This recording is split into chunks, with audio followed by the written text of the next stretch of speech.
to the Board of Trustees public session agenda on December 10th, 2020 at 6:06 p.m.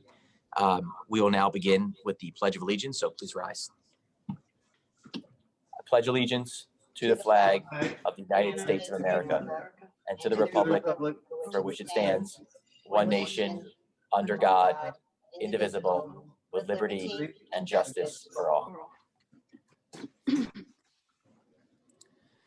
So we will begin our meeting with our public comment session, and then we'll move to the Employee of the Month. Kat, do we have anyone who is going to add public comment? I know that we had one public comment that was emailed to Charlene, but if there's anyone who'd like to raise their hand and present, we are here for them. Okay, so I will repeat what the mayor said. Anybody who is an attendee, please raise your hand if you have public comment at this time. So no hands are up, Mayor. Okay, Charlene, do you have, I think Megan Noonan had submitted some public comment. Do you have that? So hold on, one lady just raised her hand, Elisa Thompson. Okay, I'm gonna allow her to talk. Hi, Elisa. Hi, how are you? Can you hear me? Yes. Okay, thank you. Thank you for including me in the meeting. And what I want to talk about tonight is the CCA program and that I support it. And I have something written here, so I'm just going to read it and stop me if you have a question. Can I just interrupt for a moment? 1 second. Sure. So any comments, Mayor, any comments on that relate to the two public hearings we have on tonight should happen after the two public hearing presentations. So if members of the public want to speak on one of those two, CCA being one, the accessory apartments being the other, they should be recognized during the public portion, only because I'd like to have their comments as part of the public record during the public hearing. Yes, and actually we did have Elisa scheduled to speak during the public hearing. Okay, so I should wait. You have to go back in the waiting room, Elisa. All right. We'll have you back. Okay, thank you. All right. Elisa, it will probably be at least, I'm calling at least 20 minutes. It could be longer, but just to give you a indication on timing. Now, that being said, Charlene, I know Megan's comments had to also do with one of our public hearings, but it was more wide ranging. So I guess we can leave it for the public hearing as well. Yes, I did receive several written communications and emails from different people who wanted to speak in support of one or the other or both of the public hearings, and they combined them into one email. So Brian had suggested that at the during the public hearing that I just basically summarize them, and they've actually been entered into the record. So, all right, thank you. So the next portion of our meeting is the Employee of the Month portion. I actually see Kathy right now. And before I go into this, because I have a lot to say here, just wanted to thank everybody in Village Hall, Charlene as well. I know Vicki has been very quietly, but doing a great job, as well as two of our employees who were recognized at one of our past meetings. And I know Danielle is on vacation now, but wanted to thank her as well. So this month's Employee of the Month is Kathy Sweeney. She is our deputy village clerk, and she obviously reports to Charlene as our clerk and village administrator. Kathy was hired in October 2019, so she's a relatively new employee, but she has gotten to work and really has gotten ready to go here. She is one of our hardest working employees that we have. We have received just a tremendous amount of positive feedback about here. So anytime anyone comes into Village Hall, chances are they're going to speak with either Mimi, who's amazing as well as you'll see Kathy here, and she has just made everybody feel like they're welcome in Village Hall. She has worked phenomenally hard every single night we see here. Despite the fact that she only needs to work till 4 p.m. She's here till 6, 7, 8 o'clock. Tonight, she'll be here as late as this board meeting. So she has come in and she has just worked incredibly hard to serve the village. And we were very lucky to be able to have the opportunity to hire her. Before joining Southampton Village, She actually was a master sergeant at in the Air Force, in the West Hampton Air Force Base. So when we were hiring her, we knew we were getting somebody with a tremendous work ethic and also with a military background. And she's brought both her military veteran work ethic and precision to the village, coupled with her very friendly and kind and generous demeanor. So we just wanted to thank Kathy for her work she's done here for a much deserved Employee of the Month. So here's her plaque. Thank you very much, Kathy. And Thank you, Kathy. She's hiding. Thank you, man. You're great, man. I must say, Kathy didn't even, we had to put this on the agenda, but Kathy actually asked not to make her Employee of the Month. That's how selfless she is, but we had to do it, Kathy. So thank you for your hard work, and thank you to everybody in Village Hall. We've had a very tough year this year, but thanks to you and the entire team, we've gotten through it. Okay, next. We have board presentations, 2 tonight, one from Paul Travis on a sewer district planning update, and then second from Kristen Lonnie from the SEC. So Paul, if you're here, will you take it away? He is. I'm going to bring him right in.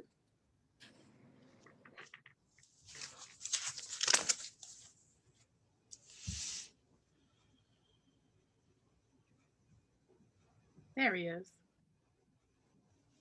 Hi, Paul. You're muted.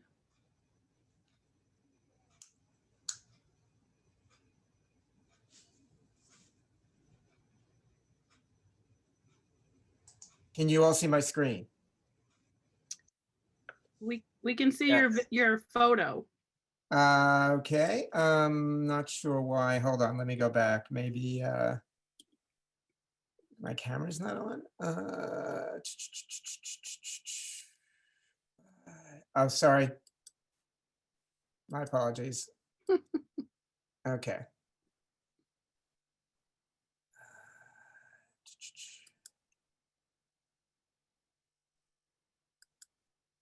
Okay. That's a great smiling picture, though. Okay. I'm not sure why it's not sharing screen. I apologize.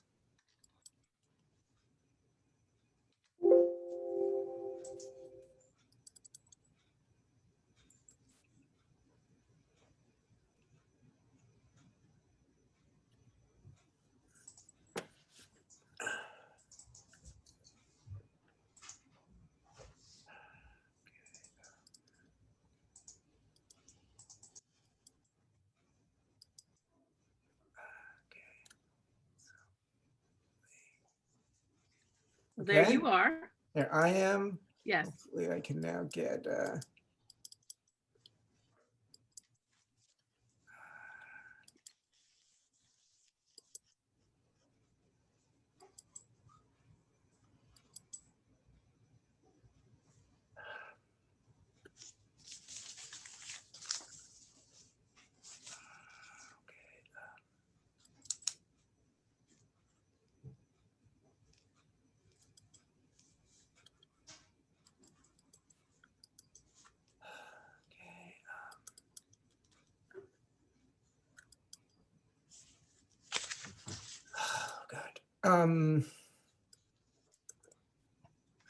I can't seem to get it to.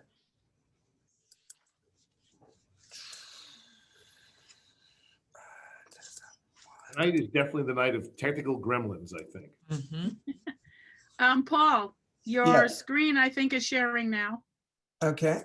What we see is SVC wastewater, goals of wastewater treatment plan. Yep. Good. Okay. You're all set. Okay. Let me just here. Do you now see it? Southampton Village Center. Yep. Wastewater Yes, treatment sir. analysis and next steps. Okay. Okay. Well, first of all, thank you very much, Mayor and trustees. On behalf of the Planning Commission as the now past chair, I wanted to give you a summary of where we are. This is something the village has been, and particularly the Planning Commission has been studying for now 10 years. This is now the 3rd mayor and about to be the 3rd chair of the Planning Commission. So it's been a really long-term effort.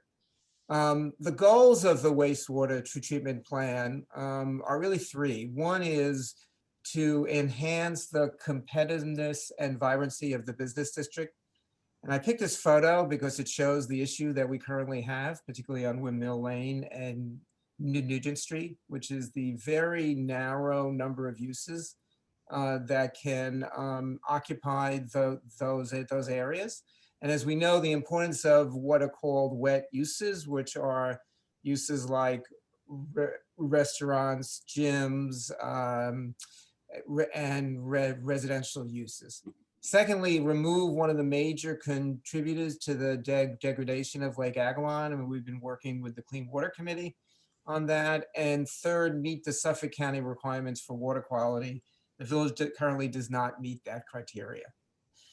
So at the beginning of 2020, you asked us to reopen this issue, and really there were four things that you wanted us to do. One is utilize the previous studies, not start all over again. Secondly, review alternative systems. I know over the last few years there have been several presentations to the trustees about various methods of dealing with wastewater. Third, focus on methods to speed implementation. And fourth, coordinate with the Clean Water Committee, which we've been doing. So what we're going to propose to you tonight is a sewer district and service area. The sewer district would be the entire village. I'm going to show you maps in a second. And then the service area is the village business zoning district and the office business district on North Sea Road. And that service area would be divided into two parts. One is phase one, which is Main Street, Jobs Lane, and Hampton Road. And the second is the rest of the service area. And I should emphasize, Lake Agawam, as I think you all know, is not the only freshwater resource in the village that has issues, and the sewer district could expand in the future to respond to the other lakes and ponds in the village. So these are the maps that show the sewer district that's being proposed. On the left is the district that includes the entire village. And on the right is what we have proposed as the service area. So the area in blue is phase one. The area in yellow is the remainder of the village business district, and the area, I guess, in pink is the North Sea office business district. So those three together, which form the service area for wastewater treatment. Some numbers in that service area today. There is 141,000 gallons per day of wastewater. That's as of 2019. In phase one currently, there's a little over 45,000 gallons per day. And we have had H2M do an initial estimate of what the total potential flow is in the service area when it's fully built out. Their estimate is 288,000 gallons per day, an additional 147,000 gallons. We think that's overestimated because it's based on other villages in Suffolk County and we have more constraints, but we think at the minimum, the final future demand is 200,000 gallons per day. So we have a significant amount of wastewater in this village, much higher numbers than, for example, Sag Harbor or West Hampton or East Hampton.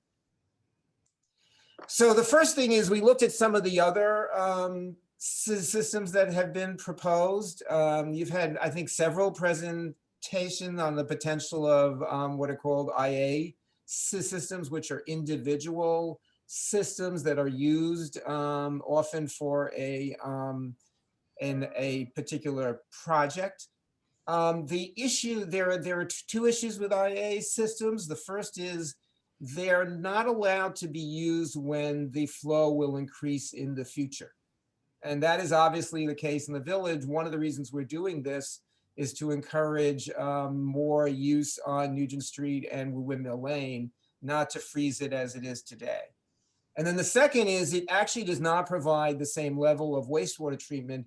The major issue that wastewater produces for Lake Agawam is nitrogen, which is not solved by IA systems. The other possibility that came up more recently is what are called smaller STPs, smaller sewer treatment plants. The county announced a few weeks ago that it's going to allow increased capacity up to 30,000 gallons per day. So just to go back for a minute, you have 45,000 gallons currently in phase one. These can do up to 30, so you could have 2 plants in theory and serve phase one. The problem is each plant must connect to a separate system, so they can't be combined or linked. And each must be on a separate site that it's not publicly accessible. So it has some appeal, but it's not it's not easy to use, I'm sorry. So in terms of a centralized site, we worked with Gary Gillespie to look at all of the property that the village owned that was vacant. And there's not a site that meets the criteria for a sewer plant. What we did find is a site immediately outside the village, a potential 5-acre site at County Road 39 and North Sea Road, which is owned by the Southampton Cemetery and the Town Fire District. And that plant really meets all the criteria for a sewer plant. I'm sorry, that site. The estimate from H2M is a $19 million capital expenditure to build a centralized plant and a total cost of $22 to $25 million. So we did some very elemental math. If you assume a $25 million total cost, what we found is on average, 1/3 of STPs in Suffolk County have been funded by non-local sources. So that could be the county, it could be the state, it could be CPF funds. So that left us with a remainder of a little over $16 million. Assuming a 2% interest rate and a 30-year payback, we came with an annual debt service of $740,000. So that's how much it would in theory cost for a central plan to amortize the cost of the plant. That is not the cost of the service cost to each user is separate from that. So as I said before, we also looked at phase one options. You know, a key thing that certainly the mayor and many of the trustees asked us to focus on was there a way to move this more rapidly? So we did a study of all the existing STPs in the village. There's a few, for example, there's one at the Rehabilitation Center on County Road 39, but the only one that has capacity sufficient for phase one is, as I think you all know, the hospital sewer treatment plant. It is estimated that the excess available there would be 60,000 gallons per day. So again, take the 45,000 current use, compare that to the 60,000 gallons per day. There is sufficient capacity for phase one. There are some issues. It is a older plant. The technology is not up to date, so it would have to be updated. It is obviously privately owned. It's not in control of the village. The estimate we have from a private group, Light Tower, which did an engineering study of that plant and which H2M thinks is a good estimate, is a $10 million capital budget for phase one. And that would allow us to move on a much more rapid basis, and then it would become a pumping station in phase two.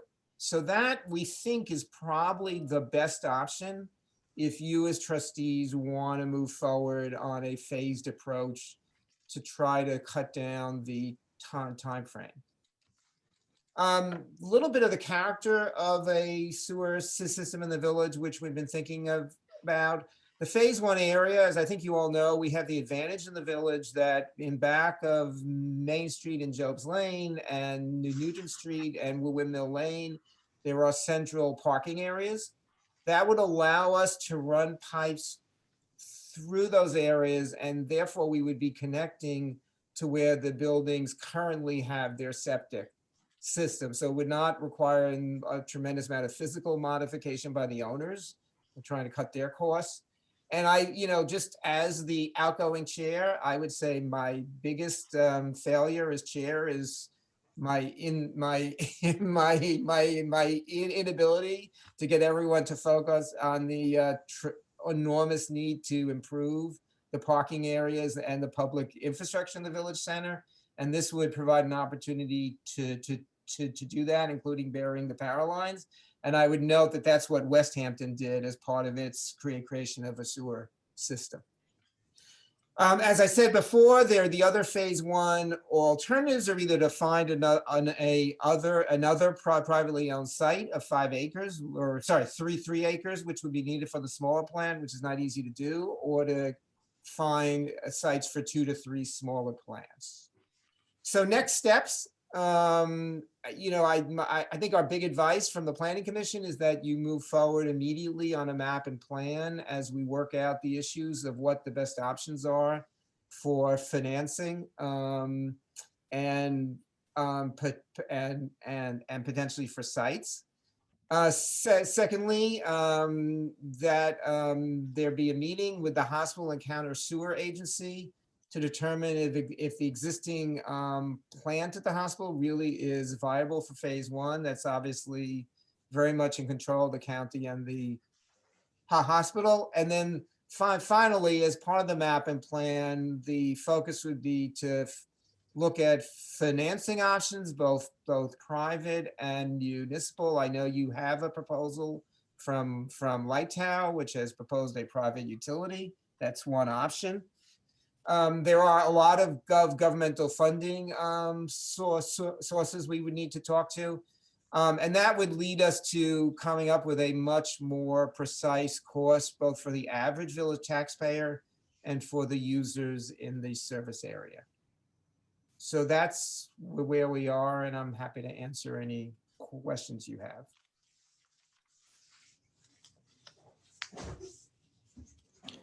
Thank you, Paul. Great presentation. Do any of our board members have any questions for Paul? It's a good step forward in the right direction. Obviously, our map and plan is needed. Once we get that done, we can form the legal entity with Brian. But in the meantime, as we move forward, just wanted to open this up to questions from board members. Well, I have a quick question just because I do have a business in the first phase. When it comes to doing the pipes and connecting into sewer systems in the back parking lots, how does it actually operate? Like, how does it connect into, I mean, let's say someone has 8 pools. Does it go into the closest pool? Does it go into the main pool? Because obviously the pools, continue to, funnel through. How does that operate? No, there's a pipe that goes directly into your wastewater line in your building. So the Correct. pools would be abandoned. Correct. Thank you. Also, the financing options. Yeah. Private and municipal. Right. Have you got any information from any state, county, town about, their interest in really pushing us forward? And as far as the, private, what information have you gotten regarding that aspect? Okay. Oh, so let me start with the first. The county certainly has been very much focused on having villages on the East End address their wastewater issues. And as you know, as a result of that, East Hampton's now going through the same process we are. West Hampton's already done it.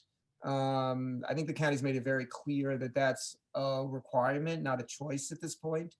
At what time, I can't tell you, but they certainly made it clear that it's not an option because there's no other way to bring the village up to code in terms of water quality.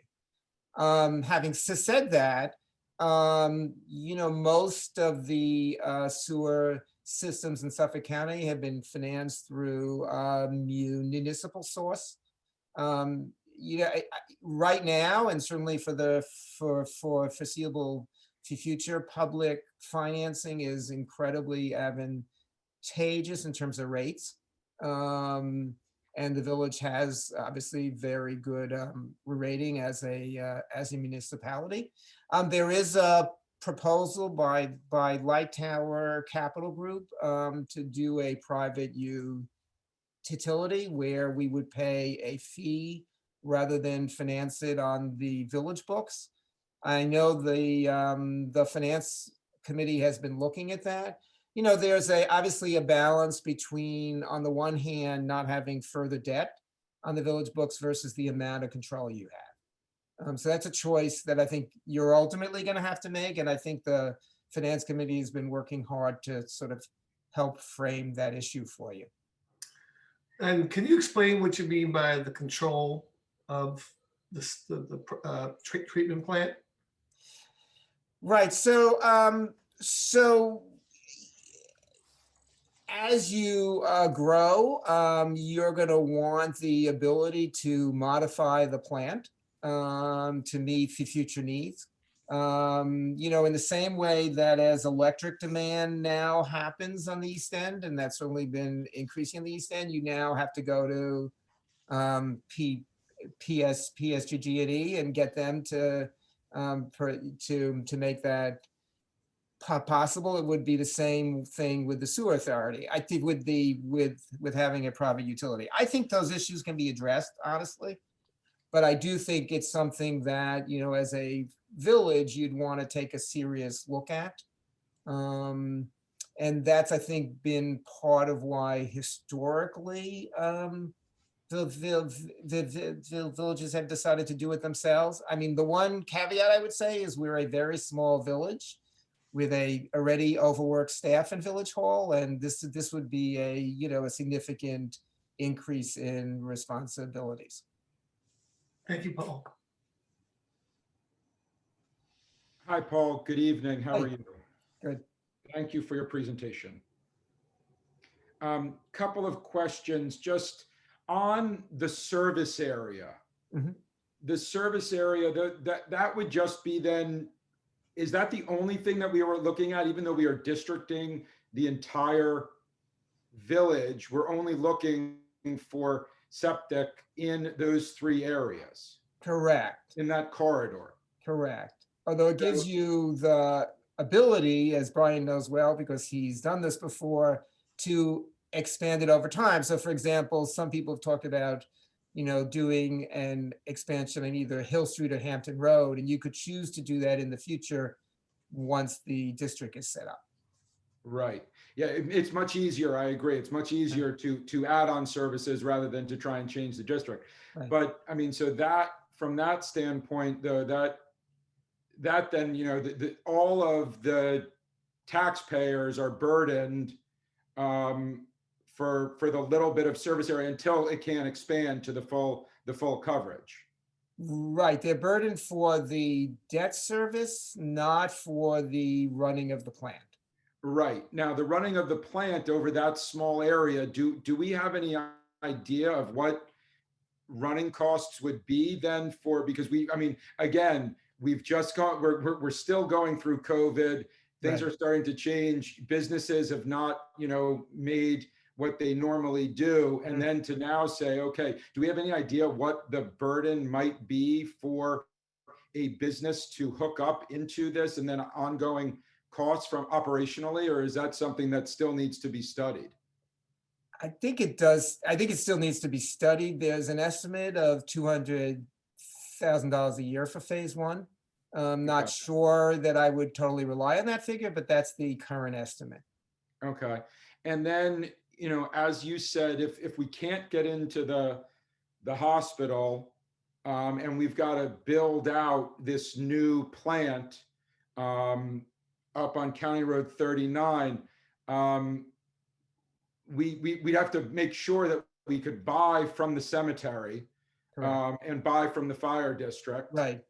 I haven't been in touch with either, but I mean, cemeteries usually like to hold on to their land, do they not? Or is Well, this is, yes, people unfortunately continue to die over time, but there are two things. One is, this is actually excess land and it's not really suitable for expansion of the cemetery, and they are limited, as I think Brian knows, on who they can sell to.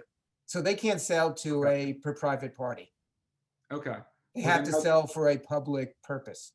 All right, so that then certainly can benefit us Right. if we could do that. The question is what would the cost Right. be, which is a huge unknown right now. So that could add drastically to the pricing.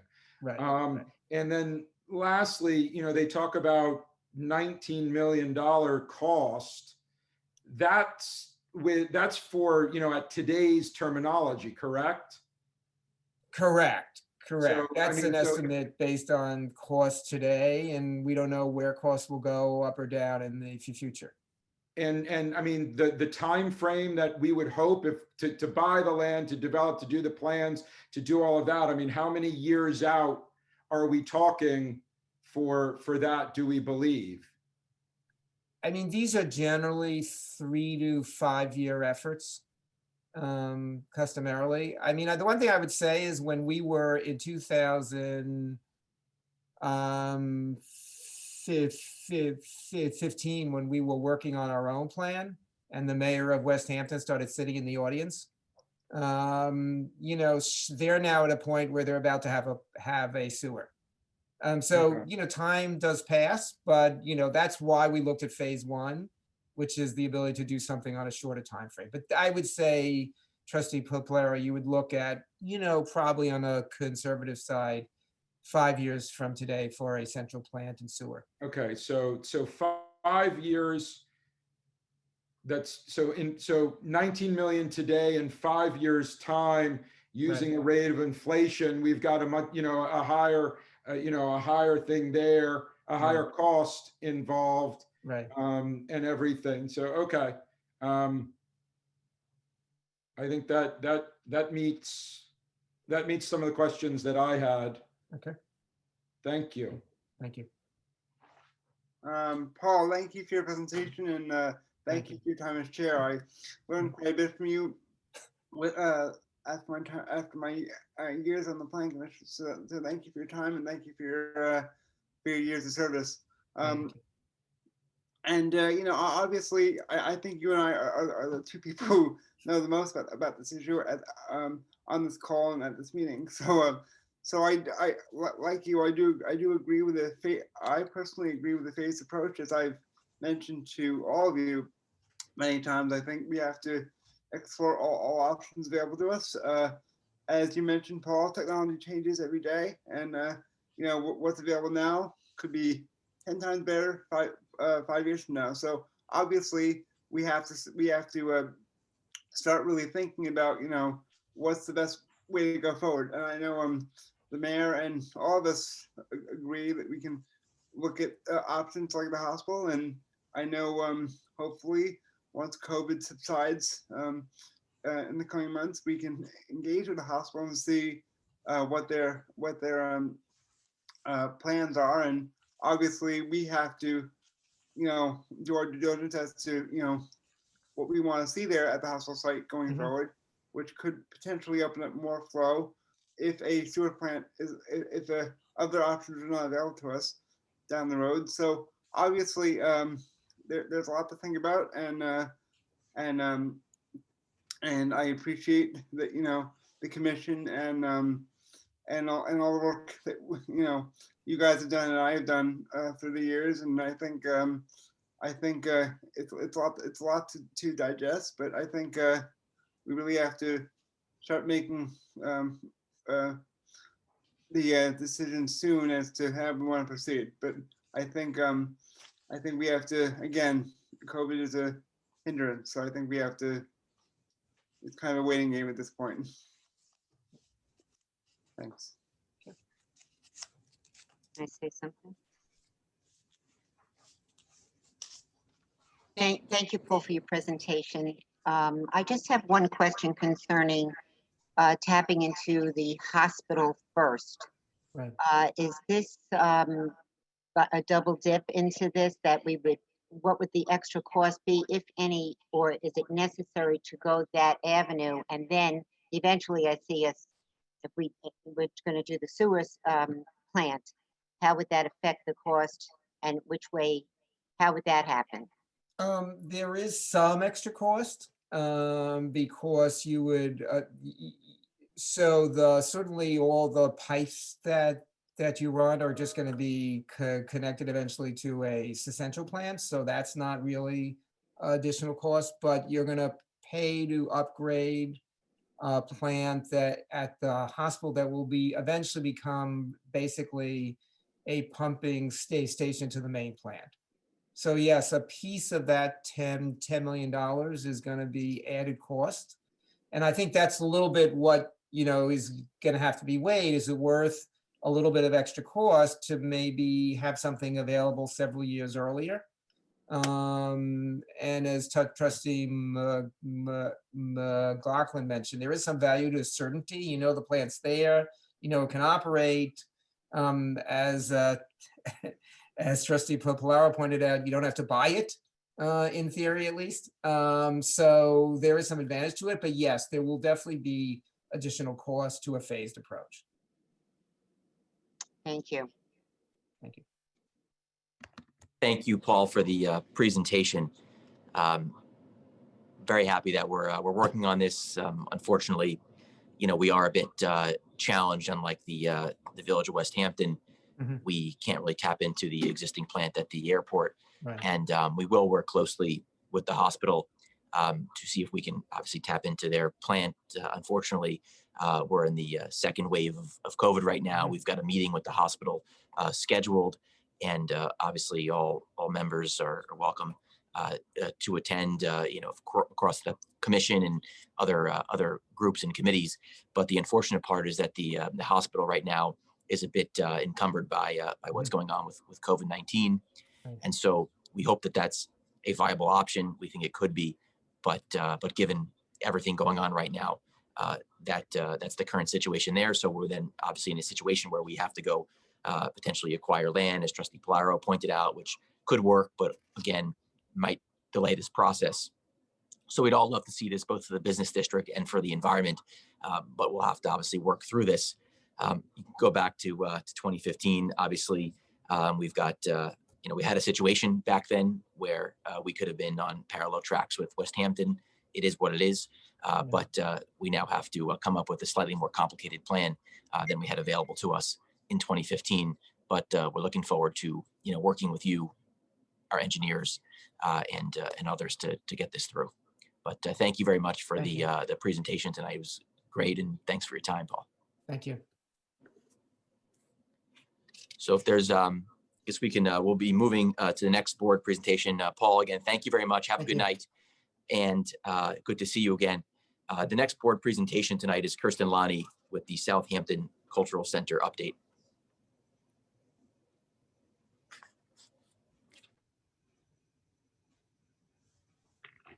Okay, Kirsten should be on her way into the meeting.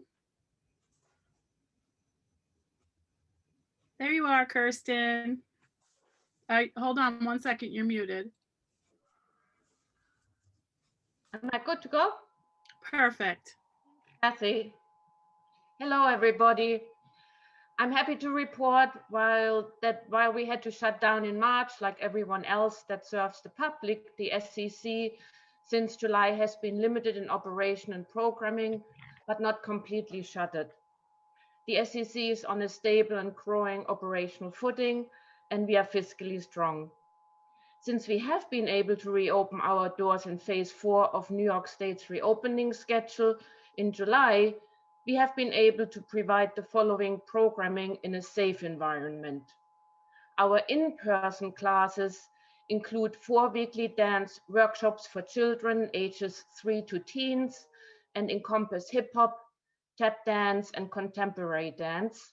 We have a weekly line dance workshop for adults. We have weekly art classes, and we have resumed our weekly individual music instructions. We are also continuing virtual classes, which include a weekly acting class for children and a brand new comedy class for kids, which we'll be working on in partnership with the Southampton School District. And they wish to offer this to students in all 3 of their schools. It's a really, really great class for the kids because it provides them with skills like confidence building, overcoming stage fright, and public speaking and writing skills. This remains a far cry from what we do in a normal year when we are basically running a 3-ring circus where we have classes 7 days a week from morning into the night and rehearsals on stage.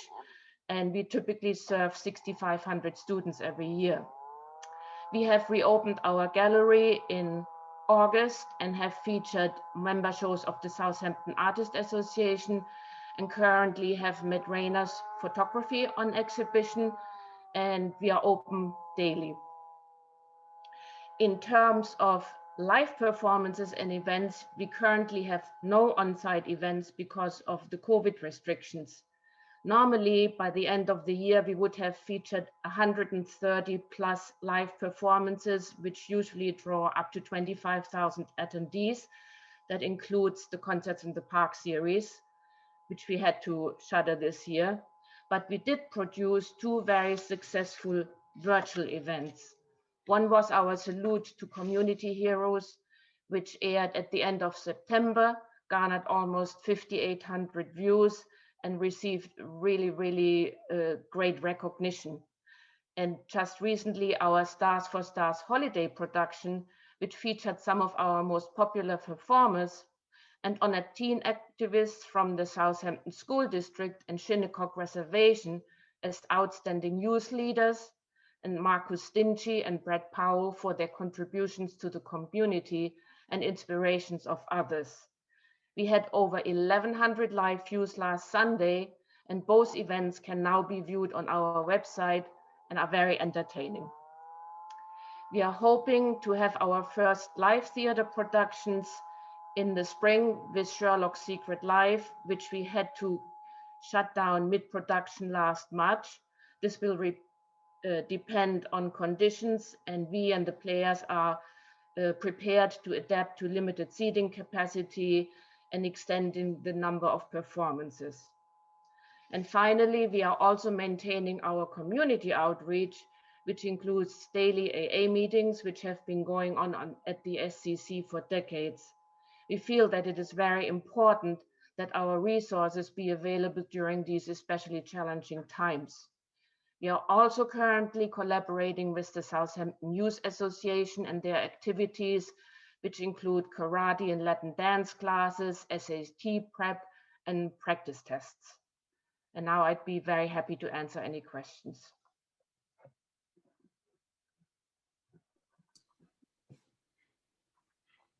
Kristen, thank you, Kirsten, very much for the update. Much appreciated.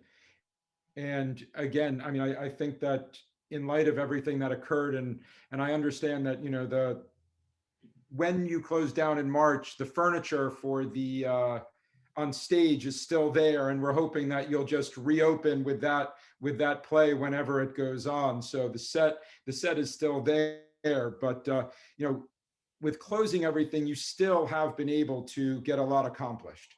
And so I really thank you for your hard work and effort during this time for something that really is so vital to the village.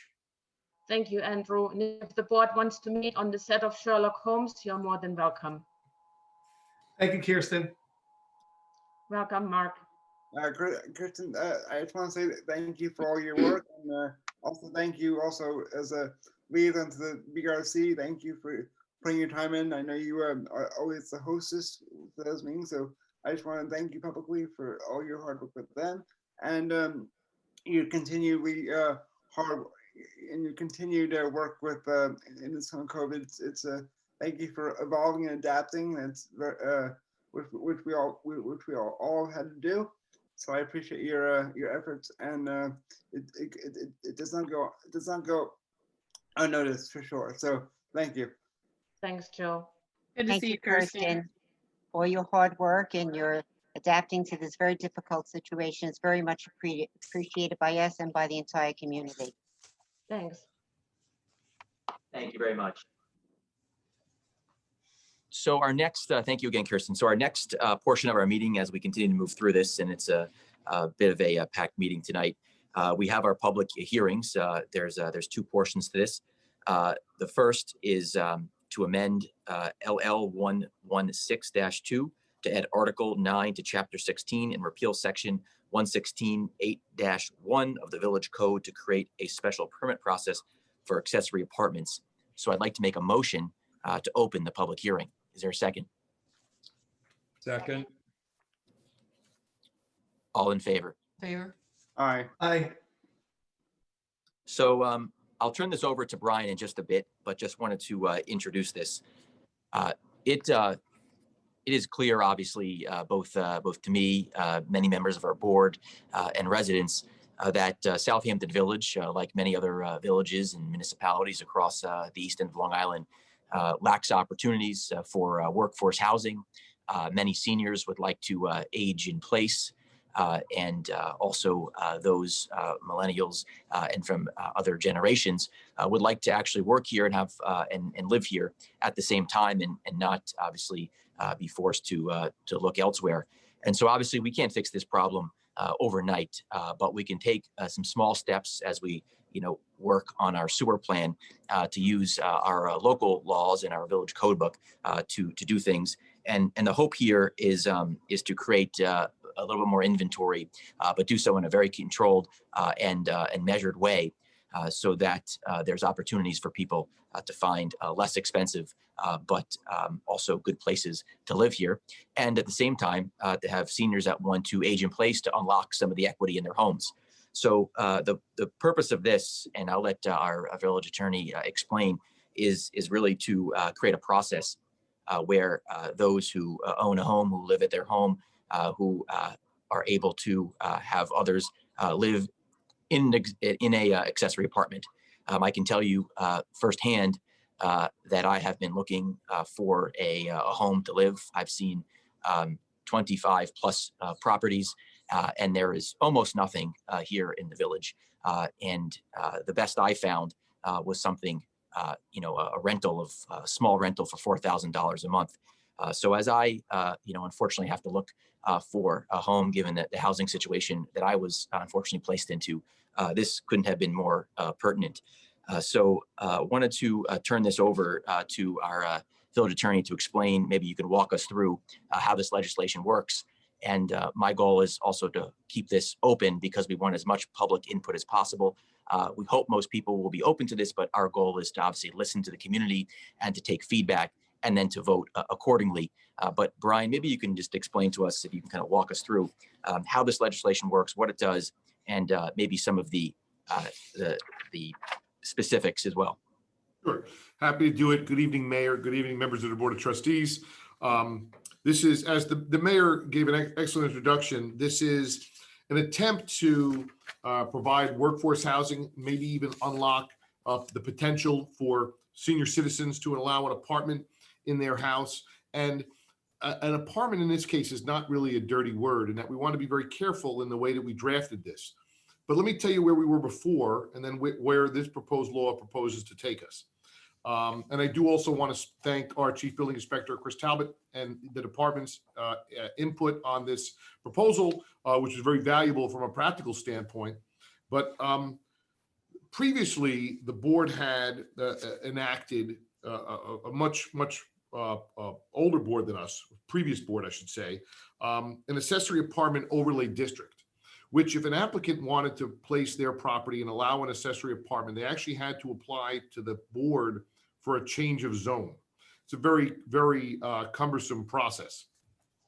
In this, what we thought to do was to eliminate the requirement of a change of zone and eliminate the idea of a special district, but to go to a special permit. And a special permit does a couple of things. A special permit that would be applied granted on application by the Zoning Board of Appeals. This board would lay out very specific criteria that the apartment must meet before it would qualify for that special permit. The zoning board would have a public hearing on that special permit, and then it would be granted for a time period. And after that time period, it would expire either on transfer of property if it's not accepted by transfer to the new owner, or on a time frame, and then they would have to reapply. That does a couple of things.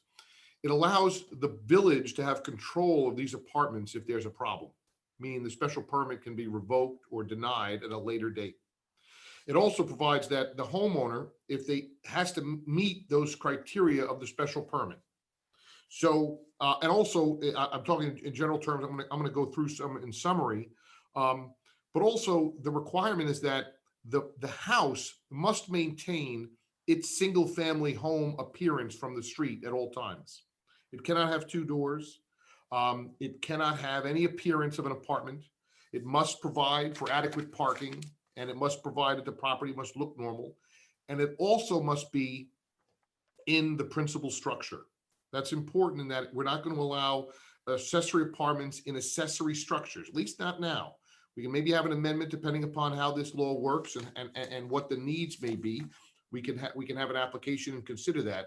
But under the law as drafted now, it's only going to be in the principal residence, the apartment. And one other major criteria is that the property owner must reside in that property, must reside in the principal residence. So you can't turn this into a two-family house. It must be there. Well, what's the reason for that? The reason is that you would assume that a property owner who's residing on the property would have a much greater control over that apartment and would be much more interested in what's going on, wouldn't turn into Animal House in that apartment. But if you think about it in this context, the older housing stock in our village, and I think of the house that I grew up, 1905 Dutch Colonial. I discussed this with Trustee Polaro as we were talking about this legislation. You know, my parents had a side entrance with quote unquote maid's quarters, which is separate stairs that went up, which was essentially a self-contained apartment from 1905. Totally unused and useless as my parents are older, but that might be something that would lend itself towards an accessory apartment under this law. So with the repeal of or proposed repeal of the special district, it lays out the legislative intent, lays out that a special permit's required, and that if there is any placement in a basement area, it must comply with all fire and building codes. Owner occupancy is required in the principal structure. The property must be up to code and must be safe for egress, ingress, and all of those things. No apartment would be located within an accessory structure that sets out a minimum required lot size of 7,500 square feet. A maximum of 2 bedrooms for each accessory apartment. No more than 1 accessory apartment permitted per lot. So no matter how big the lot is or how big the structure is, there can only be 1 apartment. No changes can be made to the exterior design of a structure in which the accessory apartment that would alter the single family appearance of the dwelling. Only 1 visible front entrance shall be permitted. Any electrical or other separate meters must be located so that they're not visible from any roadway. Again, to preserve the appearance of a single family home. Must provide for adequate off-street parking. And these are all going to be issues that are going to be certified on the permit and then reviewed by the Zoning Board of Appeals. The Zoning Board of Appeals lays out the legal special permit requirements that are set forth existing in the code and existing village law about the character and existing space of the change of the property. I'm just hitting most of the high points. Also, construction must happen within 90 days of the approval. They may be renewed every 2 years or upon the transfer of title. So if title is transferred to the property, and again, the applicant was made, say, by Mrs. Smith, and then it's transferred to Mr. Jones would have to reapply for that special permit. And the special permits expire every 2 years and require renewal.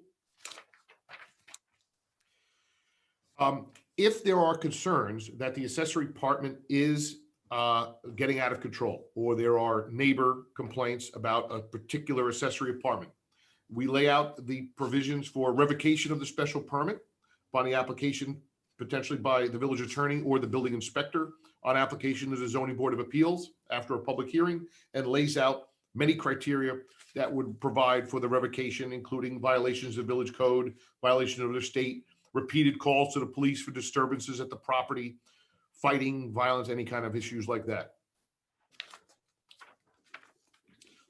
There will be an application fee. There will be a reassessment if necessary, and that the apartments must be completed in no case more than 6 months after the date of the grant of the permit. So it's not a permit that gets granted and then sits out there. It must actually be acted upon.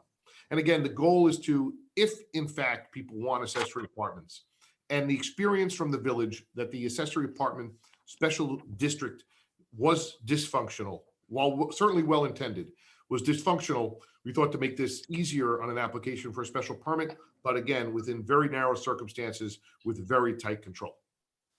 Thank you, Mayor.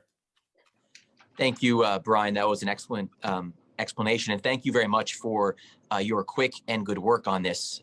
We gave this to you and you and your team really hashed this out for us. So this is a great job. I think first, prior to going to some of our board members, we just wanted to open this up for any comments from the public. Charlene, I know we have one comment here that was written in advance, but if there's anybody else, maybe Charlene, you can do that one first. But if there's anyone else who'd like to raise their hand to make comment, we can take that. Yeah, I received an email from Megan Noonan, 9 Henry Street. She actually has other comment communications to the board, which I will read under that communications portion of the meeting. But regarding the public hearing, she writes, I support amendments and repeals to the village code to create a special permit process for accessory apartments. Thank you very much. Mayor, if I may, Brian, I do have one quick question while it's in my head. How does this law mimic, or how is it different than the town legislation with they passed a couple years ago with their accessory apartment laws? How is it different? How is it the same? I mean, it sounds very similar to me. You're muted. Thank you, Kat. Right. I need a T-shirt that says "You're muted." Right. I think everybody's got that now. I know what that means in 2020. They never had to say that before. Trustee McLaughlin, it's a good question. It is a lot of the accessory apartments, including the towns, are similar in design. I think the one distinction that the villages has is that we had the ability to craft this out of whole cloth, and I think benefit from the lessons learned by other municipalities that had to learn accessory apartment controls the hard way, meaning how does it happen, what special permit criteria, appearance from the street. I think we put in a lot more restrictions to keep these on a very narrow track. So I think that would be in summary, I think that's the best way to say it. And one more thing, I don't know how my colleagues feel, but I would be open to amending this to include garage apartments, guest cottages in the future, if that's amenable, to see how this works, because I do think we do have, as you mentioned, we do have older homes that do have those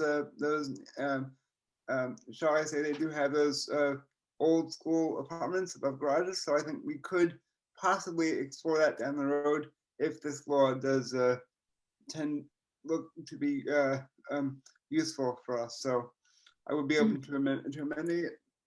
And I don't know how everyone else feels, but I would be open to amending, whether it be in 6 months to a year or 2 years, whatever the time frame may be, I'd be open to revisiting this in the future.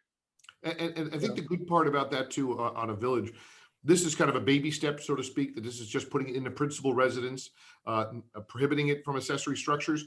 But the best part about being a village is that we can be nimble with these changes. If there is a need for it, and it's expressed to any of the mayor or the members of the board of trustees, that is the goal, and it seems that it fits even within this framework, but in an accessory structure, we can always make those amendments in the future if the need drives it. That's great. Thanks, Joe. I would agree with Brian as well. I think this is a good first step, and we want to get as much public input as possible. But Brian is absolutely right. being a beauty of being a village is we can be nimble and we can make amendments and changes as needed. So if the community is for this, then we can see how that goes. And then later on, if it's very successful, maybe there could be another step. But that was great. Thank you, Joe. Trustee McLaughlin.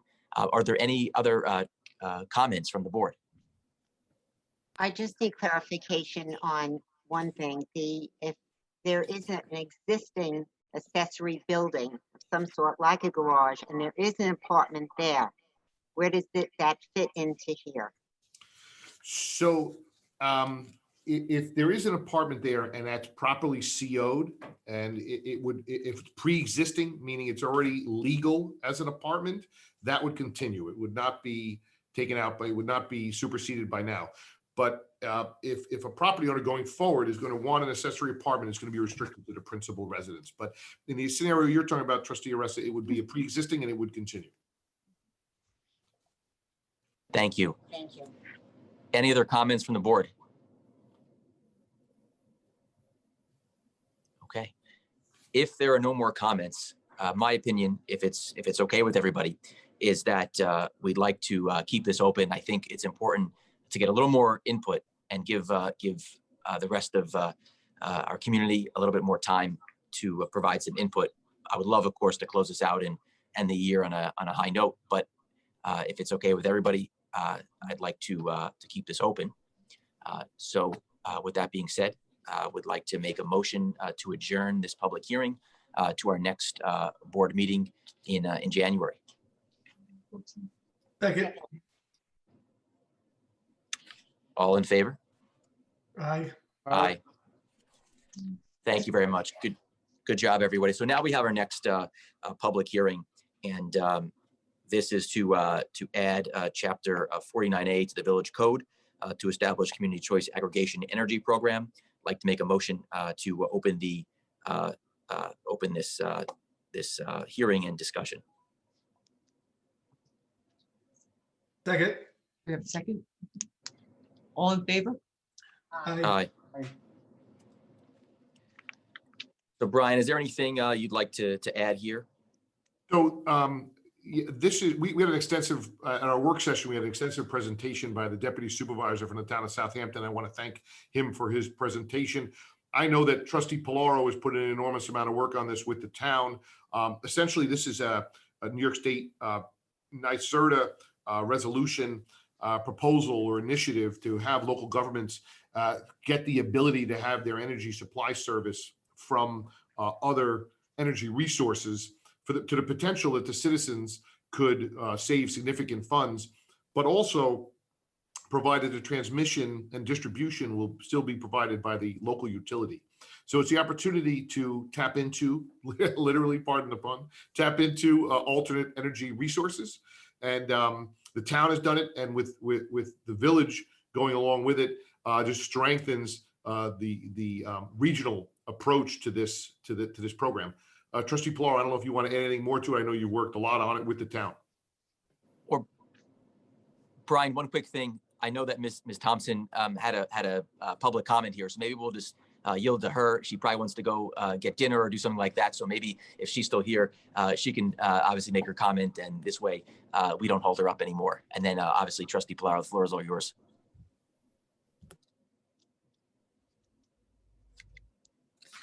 What was her name? Lisa Thompson? Yes. Okay. Thank you.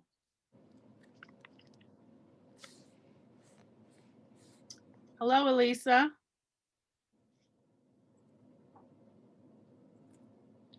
She's muted. Alyssa, you're muted. Yeah, I sent her the. I see her there. You see me? Well, I don't see you visually, but in the participant list. I hear you. You can hear me? Yes. Okay, great. Thank you, Mayor and Board. I'm just going to read my statement here for you. My name's Elisa Thompson. I live at 102 Miller Road for close to 20 years. Over the time, I've seen the density in the area increase.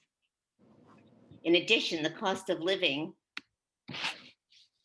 in this area has risen. As a senior citizen myself who wants to retire in place, economically, I'm not sure if I can afford to stay here close to family and friends. I've been following the work done by Southampton Town through the multiple articles in the process over the last 2 years, and it seems to me that CCA could play a role in lowering the cost of electricity while protecting our coastal community at the same time. In addition, I've also read that the process will not cost the village or the taxpayers any money, and once the program launches, residents can opt out at any time at no charge. I think, you know, the CCA program, it's complicated. It's a little bit hard to understand, but I think an analogy is like buying bulk at Costco. Okay, the CCA is built on the same principle. The CCA enables municipalities to join together to aggregate the buying power of residents and dictate the terms of how they buy electricity. By pooling local demand, municipalities can negotiate more favorable terms, designate preferred generation from renewable sources, or go with the lowest cost providers, yay, and select a default energy service company for the community. Please vote in favor of the resolution to adopt CCA for the Village of Southampton's residents. And I just want to add that other communities have adopted this, very successful, like Westchester. And so we're not, you know, on the frontier here. Other people have done it successfully, so there's not as much risk. So please consider it. Thank you. Thank you very much for your participation in this meeting tonight. It's great when we see residents out, and I believe that we'll probably get this done tonight. It seems like a great thing to do, and as you said, plenty of other municipalities have done it. So thank you for the input. You're welcome. Thank you, Alyssa. Now, just want to turn this over to any board members if there's anything to add. Oh, Mayor, excuse me, Brian, I do have some communications, emails and letters that I've received in support of this. Do they need to be read into the record, or can we just summarize? If you could summarize, if they're not here, you could summarize them. They'll be entered into the record as part of the official record, but you can just give the name and the summary of their position. All right. So I received an email dated December 10th from Dieter von Leston. He is a local community resident, a member of the Southampton Town Sustainability Committee, and he has been following the Southampton Town process, and he is in full support of the board adopting this legislation. I have an email from Mackie Finnerty, 90 Woolley Street. She was writing to encourage the board to adopt the CCA enabling legislation. She thinks it will save money and the environment. Please vote to start the process. And I have a letter that was sent to me from the Southampton Association to Mayor and the board, Mayor Warren and board members. We're writing to encourage the board to adopt the proposed CCA legislation and allow municipalities to join together to aggregate the buying power of residents, giving our villages more input on terms and how we buy electricity. Please vote in favor of the resolution in summary to adopt for our village. And that's what I have for communication. Thank you very much. If there's comments from the board, feel free to add them. If not, we can make a motion to close this and then we can vote on this later on in the meeting. I'm going to just make a quick comment if you don't mind, please. I've heard from quite a few residents that have been very excited about this, and it seems like a great step to start having some residents in our village be able to take control of their costs in the future. And also this opens up avenues for any other utilities that we can look at in the future. So I want to thank Trustee Pilar for doing the digging his heels in and really working hard to get this up, and for all the comments from the people that just Charlene read in. Thank you. All right, thank you, Trustee Parrish. That being said, I'd like to make a motion to close the public hearing. Is there a second? Second. All in favor? Aye. Aye. So we've acknowledged the communications to the board as they're now part of the record for the public hearing. Next up is a discussion item. I'll keep this brief because there's the resolution later in the meeting, but we've got the Old Town Pond and Wickapog Pond Management Plan. And just really wanted to thank all the members of the Clean Water Committee, in particular, Rob Coburn and Tom Latham. Was on the phone with Rob very late last night, talking about this and other things. So I know how dedicated he is, and as well as Tom and all of our members. So this is a great matrix. We're going to add this to the village website if it's not already up there, but it outlines a whole list of items that we can enact with a target date, as well as a estimated cost and duration. So it's all detailed as far as what we need to do to help clean Old Town Pond. There's been a lot of discussion around Lake Agawam. So that's what I've got here. We've got our matrix, which is great. And then we also have another exciting update later on in this meeting about a constructed wetland system, which is not only part of this plan, but something that we're all very excited about moving forward with as well. And we can talk about that a bit later. That's all I have for the discussion item. Mayor, Yes. Gary Gillespie has his hand up. All right. Well, Let's, it's down now. It's down, but I'm bringing him in to ask him. Gary, did you need to say something? If I could briefly. Gary, it's all you. Okay. Can you hear me? Yes.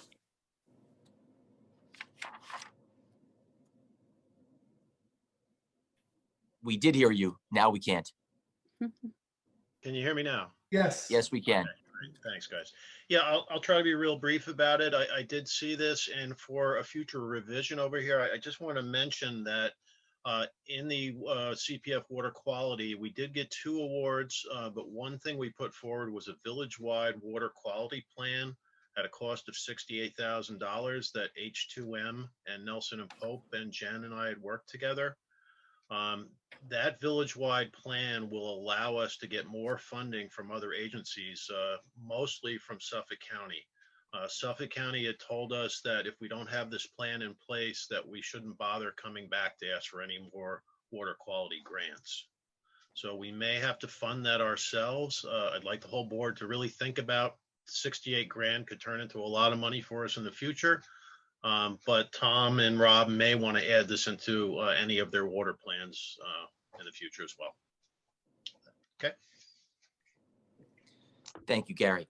So it's okay with everybody. We'd love to keep our meeting moving tonight. We're going to turn to the next page of our agenda with the suggested resolutions. Brian, I'll let you actually take this first one because there may be maybe a change to that, so Brian, maybe I'll hand this one off to you.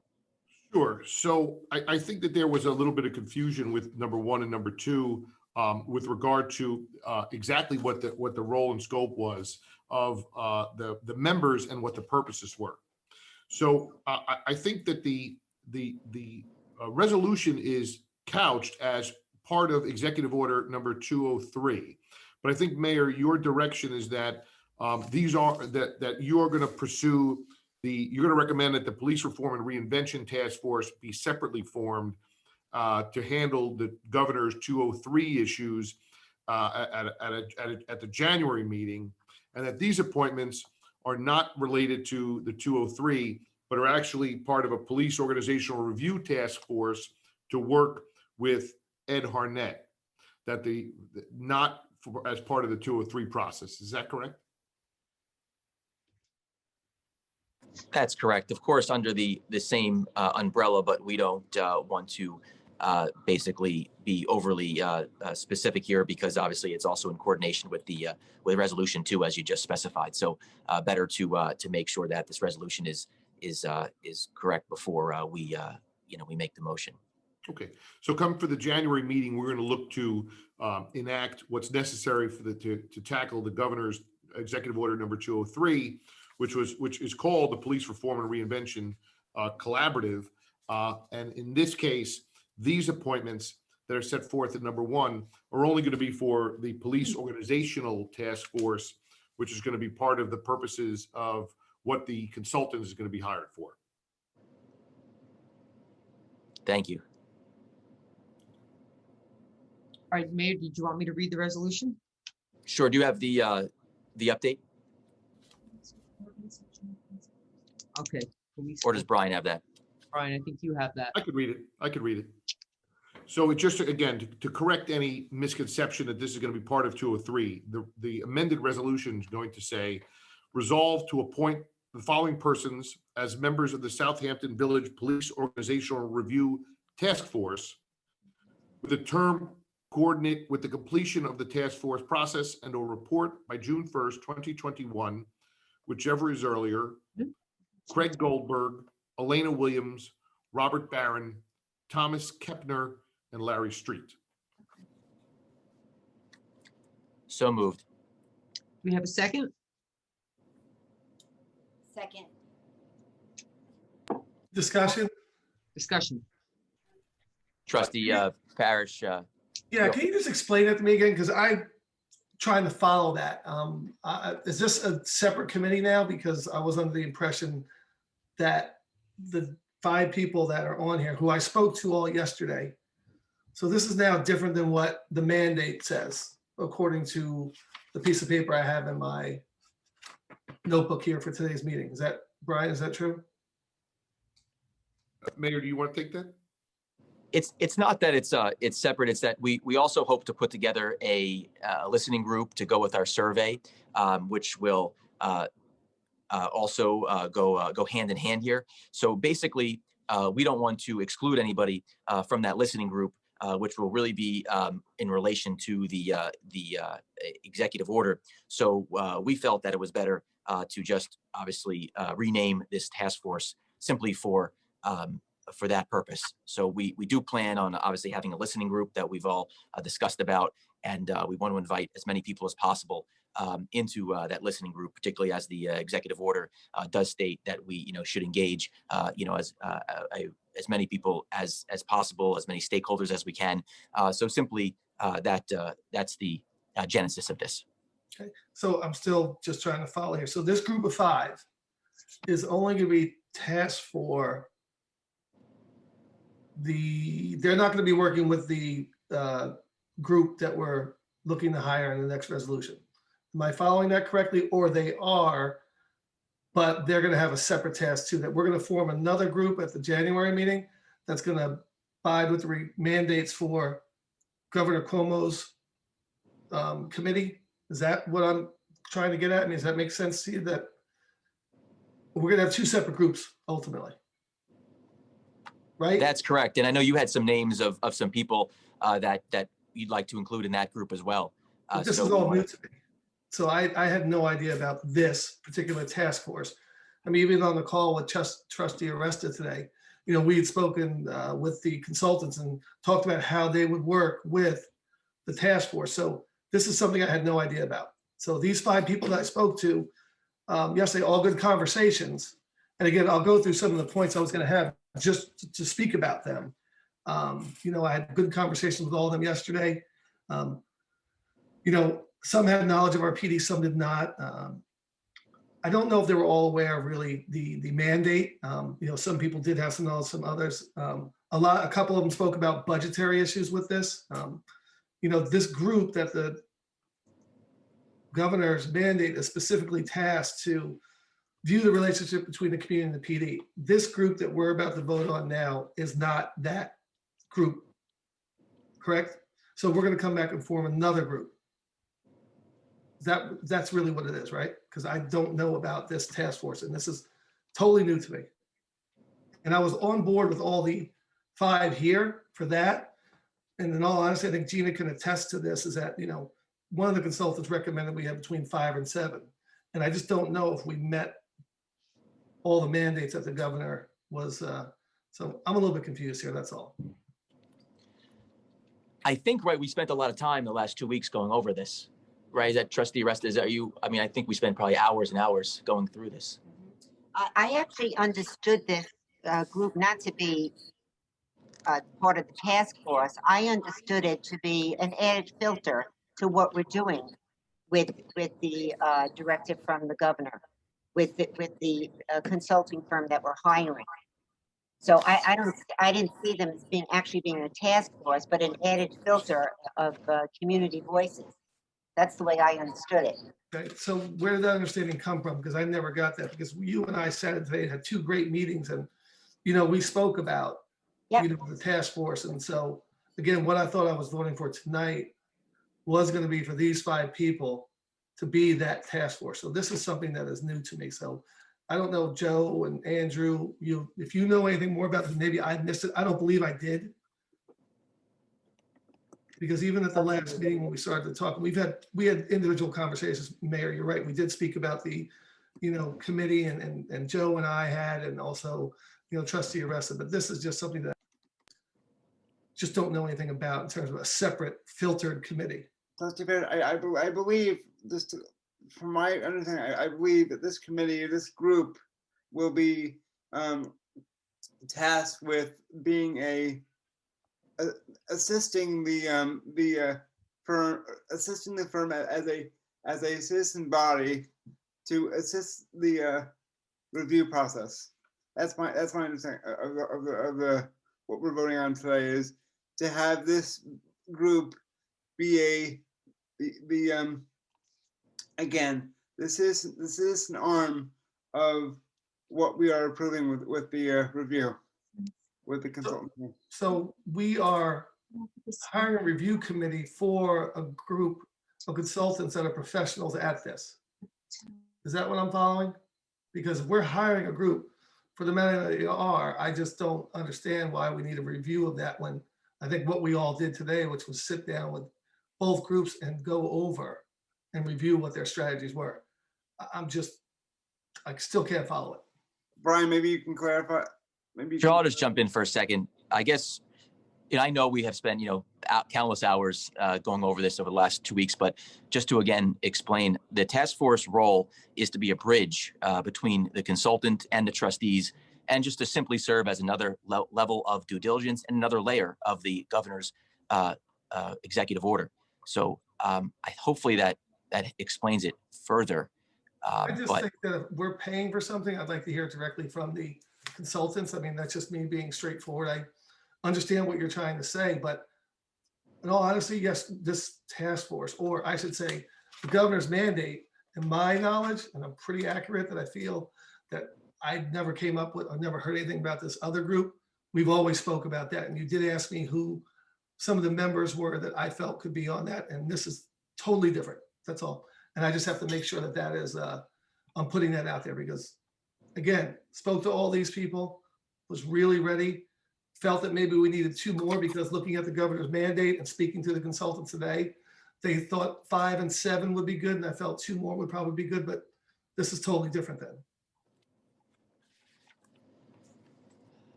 Well, I would just say that it's unfortunate because, a lot of people in Village Hall spend a lot of time walking everyone through this, and there's always seems to see everyone so surprised. And it, of course, would have been predicted that this is what was said.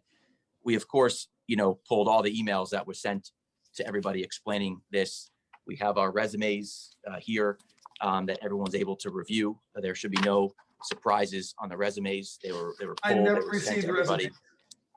We have email chain starting in December 3rd, 3:35 p.m., 5:34 p.m., 7:06 p.m. on Tuesday the 8th, reiterating this, Wednesday the 9th, Sunday the 6th. I mean, we had a meeting to discuss this on December 1st. We have notes and minutes from that meeting. So, I mean, I guess I don't know what to do. Of course, we'd love to move this forward. If we need more time, we can do more time. I guess we can hear from the rest of the board on this. I mean, really, we're here to work with you. We want to make sure that everybody is very comfortable here, but we've gone through a long process and hope that, the interviews were done. This was explained. I'm just, really, we have to work together on this. Yeah, no, I'm totally surprised. I mean, listen, it's not about not wanting to work again. Like I said, I did my due diligence and went and called every single member of the people that are on this piece of paper. I spoke with them, had very good conversations. The only thing is that in all the emails and everything we got, it was always looked at as, this is the group that we're putting together for the mandate.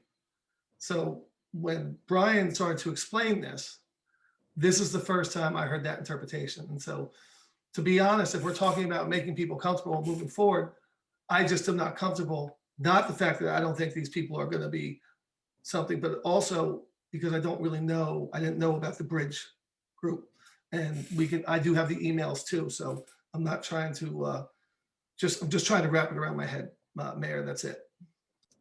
And again, the consultant is doing the work of the Governor Cuomo mandate and also beyond that. So that is also why we want to specify really clearly in the language here, just so there's no misnomer here, so that or confusion. But of course, so that's again to explain that we all again had our interviews with the consultant, and we just want to make sure that there's no discrepancies whatsoever between the work that the consultant is doing, which includes the governor's mandate, and may extend beyond that. So it might just be safer to obviously, move forward with this, and then also create a village police reform and reinvention task force to make sure that we're checking all the boxes of the mandate, and we're going above and beyond and making sure there's no, page left unturned. Totally understand what you're saying. It's just, again, I'm going to go back to the fact that I do have some comments for the, consultants, because again, Trustee Arresto had some very good things, and, as far as the task and all, that's another matter. But again, just trying to be comfortable with this, because I'm just totally under a different impression. That's all. And again, I did follow all the emails, and I did do my due diligence by reaching out. I just want to say I also spoke with all the people that were proposing this evening, and they all I will echo Mark's point that they all seem very capable people to take on this role to assist us. We also spoke with the two consultant firms that we all of us spoke with today, and I feel that I do understand the points of confusion, but maybe Brian, maybe you can clarify. I don't know if your clarification can do any better, but I think I do think if you can add some your understanding of the whole situation for us as our council.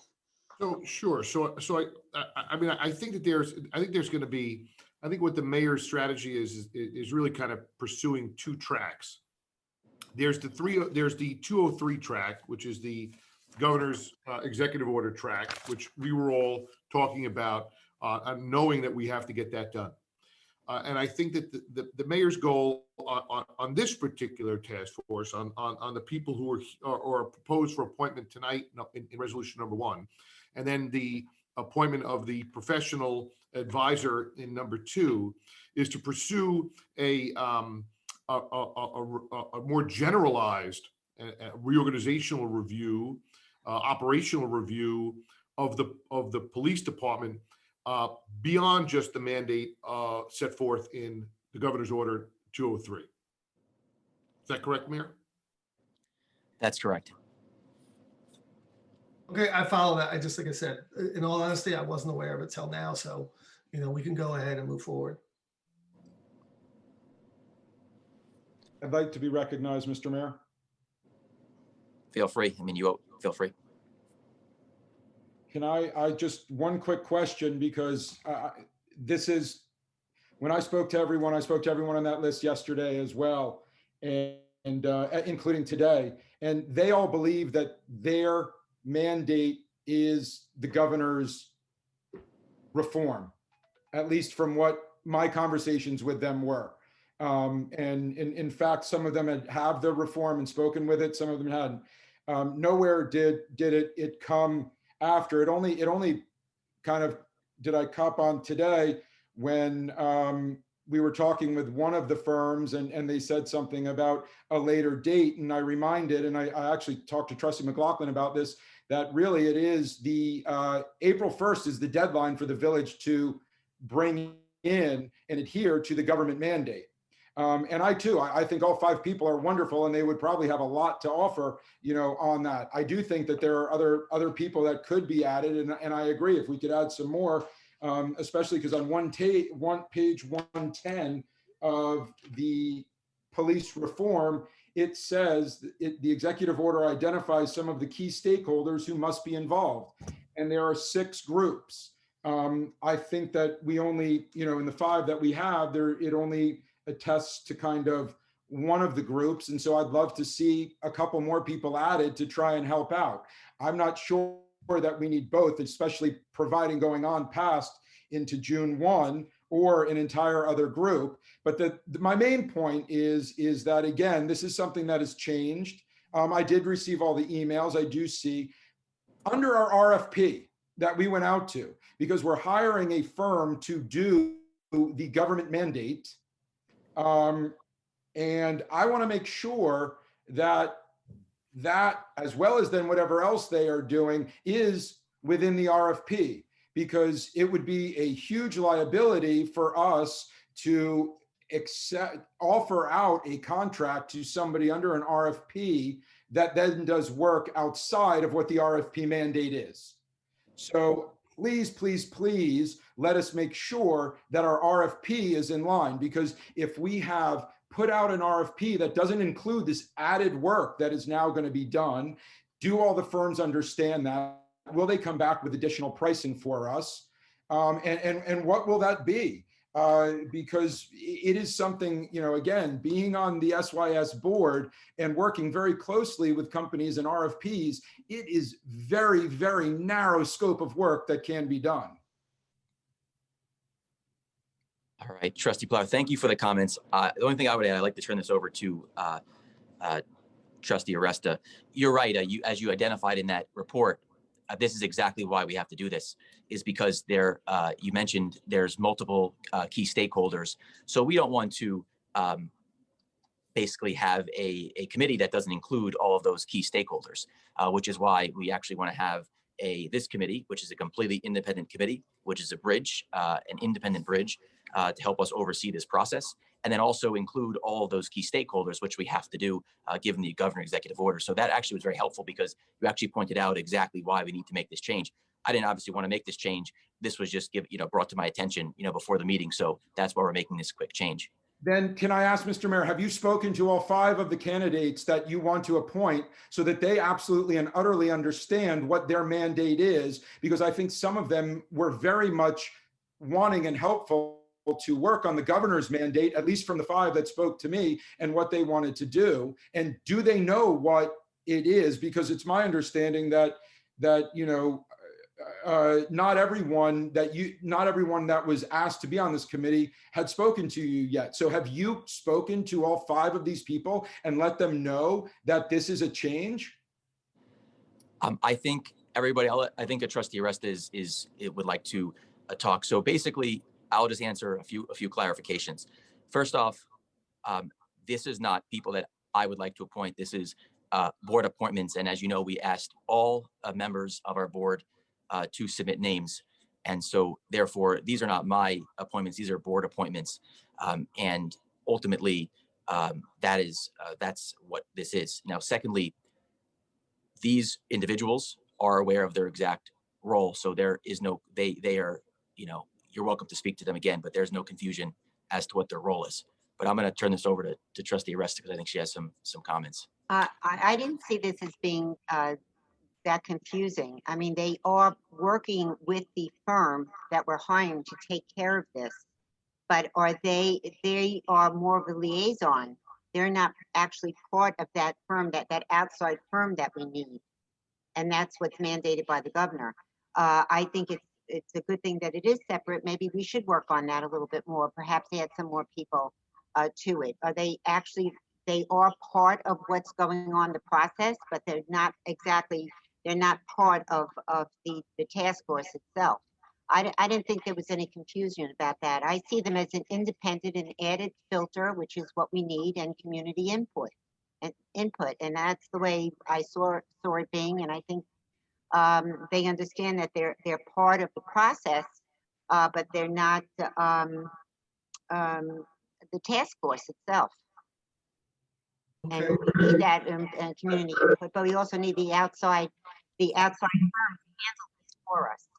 So Right. I just see it that way. I understand what you're saying, but I think the mayor just said something about, he just found out about this a little bit before the meeting. Is that what you said, Jesse? No, this is simply to change the name of the task force. That's it. We know about we're simply just changing the name of the task force. It's a name change. These people are still going to be involved. It's just that they're changing one word out of there. They're really just, as I said, a filter. They're an added filter and the community liaison. So I think the wording is what needs to be changed in that resolution. That's the way I see it, and that's the way I understood it from the beginning. Okay, I'm seeing what you're saying now, but of all my communications prior to this and of all my conversations with everybody, I did not know we were forming a second task force. Whether the name got changed or not, whether we didn't like the way it changed, I specifically thought, and I was really confident that coming here tonight, we were going to appoint these 5 people that are in front of me and have a discussion, because I do believe, according to the mandate that is right in front of me, we didn't have everybody that was required. I didn't want to get us into a situation again where the governor would see that we're not being thorough and come down like he did in July. So whether or not everybody else thinks I'm not following the same way, I just don't see it that way. So we can go ahead and we can go to a vote. I just was unaware that we were going to have 2 different entities for one specific mandate, because we were very much in a rush to do this today. Correct? We really want to get this through and get this going. So I am just sitting here as a person who just now is finding out about 2 separate entities. Brian, I have one question for council. If we pass this tonight, which I hope we do, does it preclude us from adding more people next week or in January? Are we any time constraints here to not add 2 additional people come January, if that's what Trustee Polaro and Trustee Parrish and Trustee Resta, I think I'm open to that as well. But I'm just curious, is that a possibility to add 2 extra people? Sure. Sure. No, we definitely can. We definitely expand people. I mean, I think in a summary, if I could, I think the mayor wants to change the scope of the task force. What we're really talking about is what the charge is going to be for this task force. And I think, again, if I can just act as summary for a second, I think that's what Trustee Polaro point is to say, look, we want to make sure that we're giving a very clear mandate to both the RFP, so we don't waste the money on what that proposal is. And I read Ed Harnett's. I know Ed Harnett. He's a very, very good police professional. I did read his RFP. It is broader than just 203. And I think that's what we want to be crystal clear about, and what we're talking about tonight on what the board's expectation is of this task force.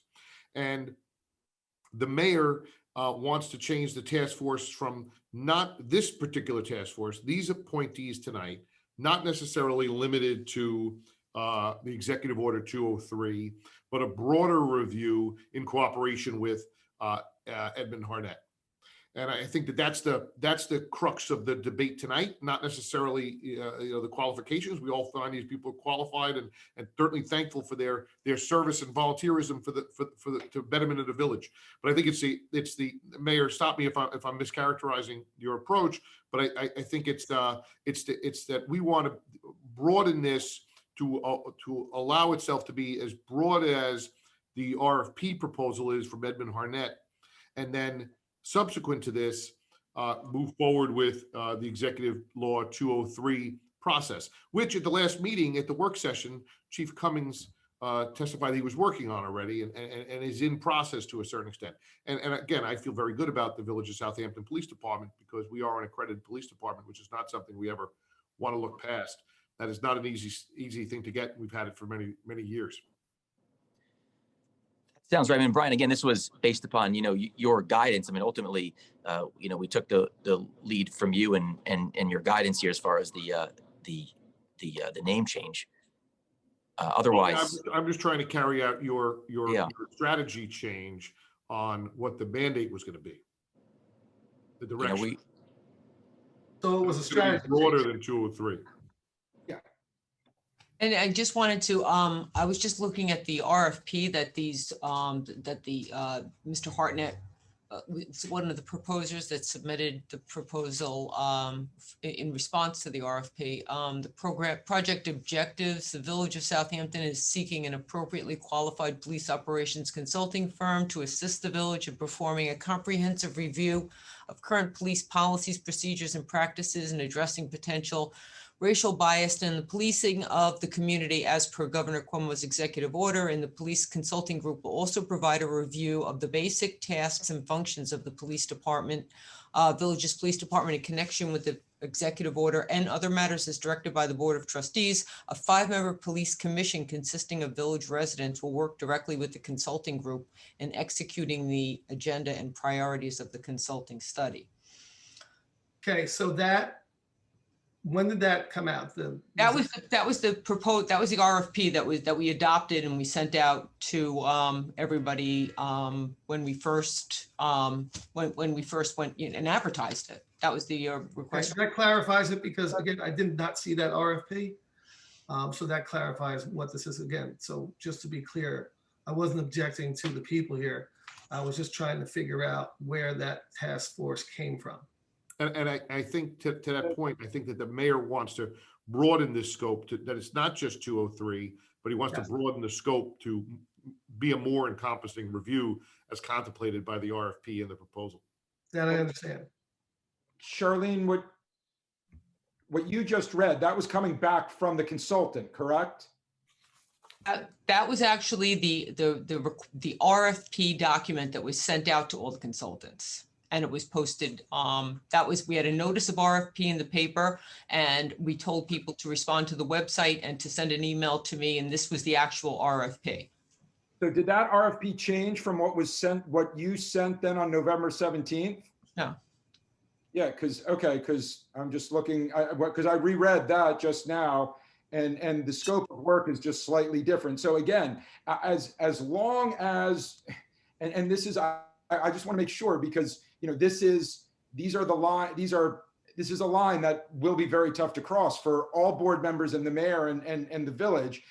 If the scope of work that the consulting does outside of the RFP, it creates a large hassle. And I just want to make sure that council advises us and possibly in writing that says that the RFP is in line and we are covered under that RFP for the scope of work that the mayor and now this committee of 5 is going to want done.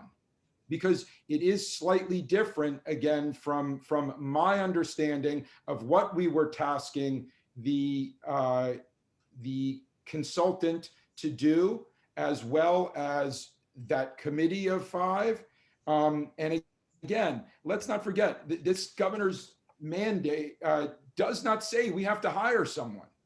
We as a board are taking the initiative to hire someone so that we can understand and better serve our residents, our police force, and the community at large. So we don't have to hire someone to do it. We could have done it through, the proposal, starting,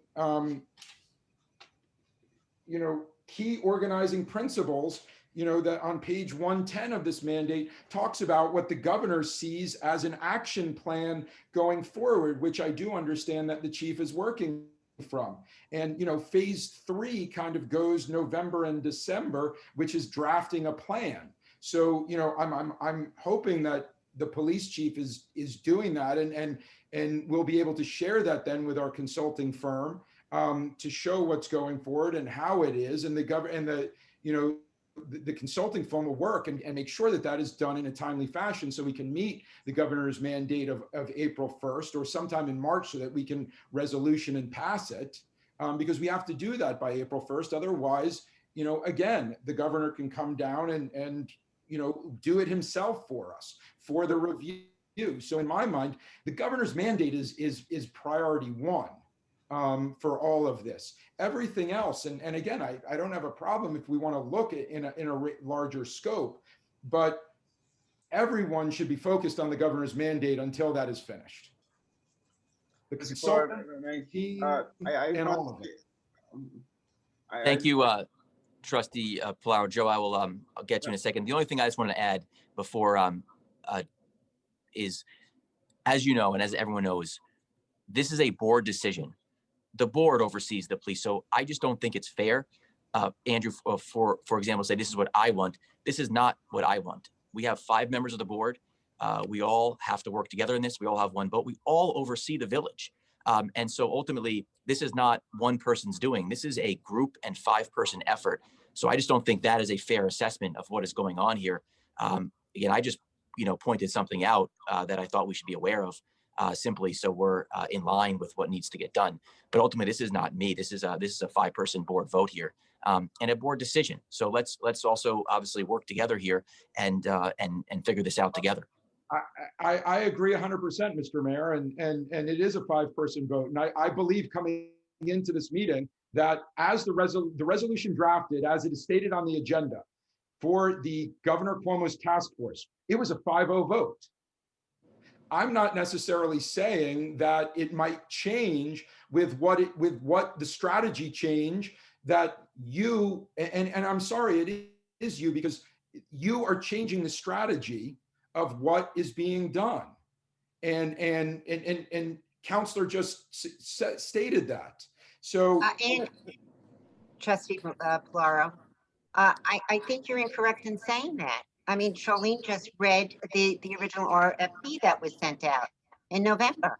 So I don't understand. And that's why I always had in my mind that this is separate. They're not part, they work with the task force.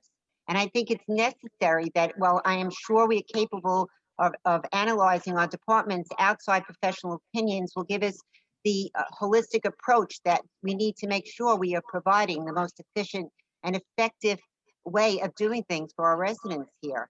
So as I said, Charlene, so I don't know what you think is changing. And Trustee perhaps a word. And Trustee Aresta, if you had stated that, very early on in the process, then I'd say no problem.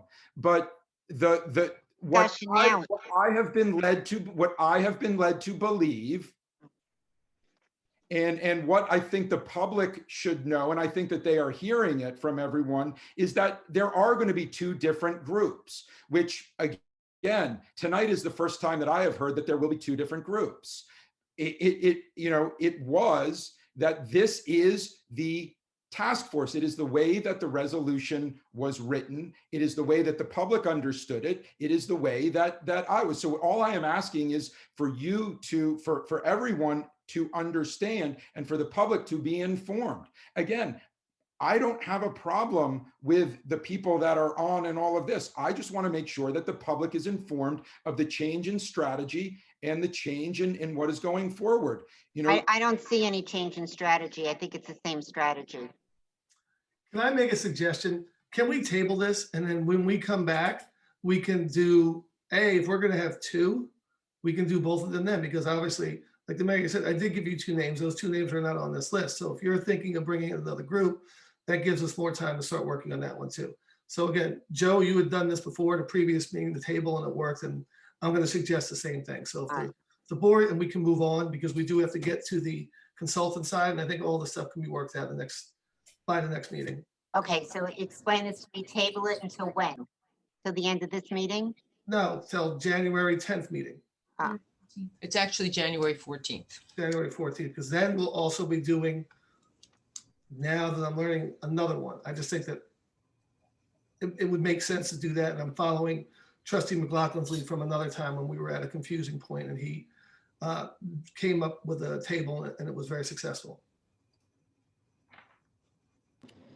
So I'm open to obviously working with everybody and obviously tabling this, but what I'm not open to is single-handedly being accused of changing something or not including everybody, because that's so far from the truth. In fact, we went through great lengths. Mark, we even had Miranda go to your restaurant today, literally to make sure you were going to be included in an interview process because we didn't want to basically hear this at all. So basically, I am fully supportive of that suggestion, but I just don't think it is fair at all, because I've been hearing this now for 18 months and it's not true. It's just simply, we have gone through lengths to include everybody, meetings, phone calls, going to your restaurant, literally packs of resumes detailing the email track record that we've sent out discussing this. So I'm fine to table this, but what I'm not fine with is being accused unfairly and inappropriately and just untrue to not including anyone in this process. And we have gone through lengths to do so. So that's my only objection here. I just don't think it's fair. This is a group team effort, and anyone, you know, can know what's going on. You're making it seem like this is just happening and it's being done in an intentional way. False. You know, we're just trying to make sure we do the right thing here, and working off the guidance of our council, working off the guidance of the state. I had a phone call just before this meeting with Teresa Santoro from the governor's office to make sure we're doing everything correctly. So we're all just trying to help here. I just think it's unfair to make those accusations. I did not make an accusation again. You misleading me. And this is go down a road that is silly. I mean, to be honest with you, if we want to go back and go through all this other stuff, you know, it just doesn't make any sense to me. I was told, all I was telling you from the first time I made a comment, I got the comments all right here, ready to go on that vote. So I'm not accusing you. I'm telling you from my point of view, I never got resumes, and I have all the email chains too. The only thing I got was the phone numbers of the task force people. So I'm not accusing you of not giving me information. If I may, gentlemen, if I may. So this is where we shouldn't go down. We should move forward. And if you want to bring it to a vote, Mayor, that's fine. I'm just making an alternate suggestion to move on and go on to the next resolution. If I may, gentlemen, would it be amenable to anyone to call a special meeting before the holiday to resolve this before the new year? Because we should not be waiting another 5 weeks to get this going. So I would propose, if we want to go down this road, for the committee only, to have a special meeting before the holiday to resolve this issue.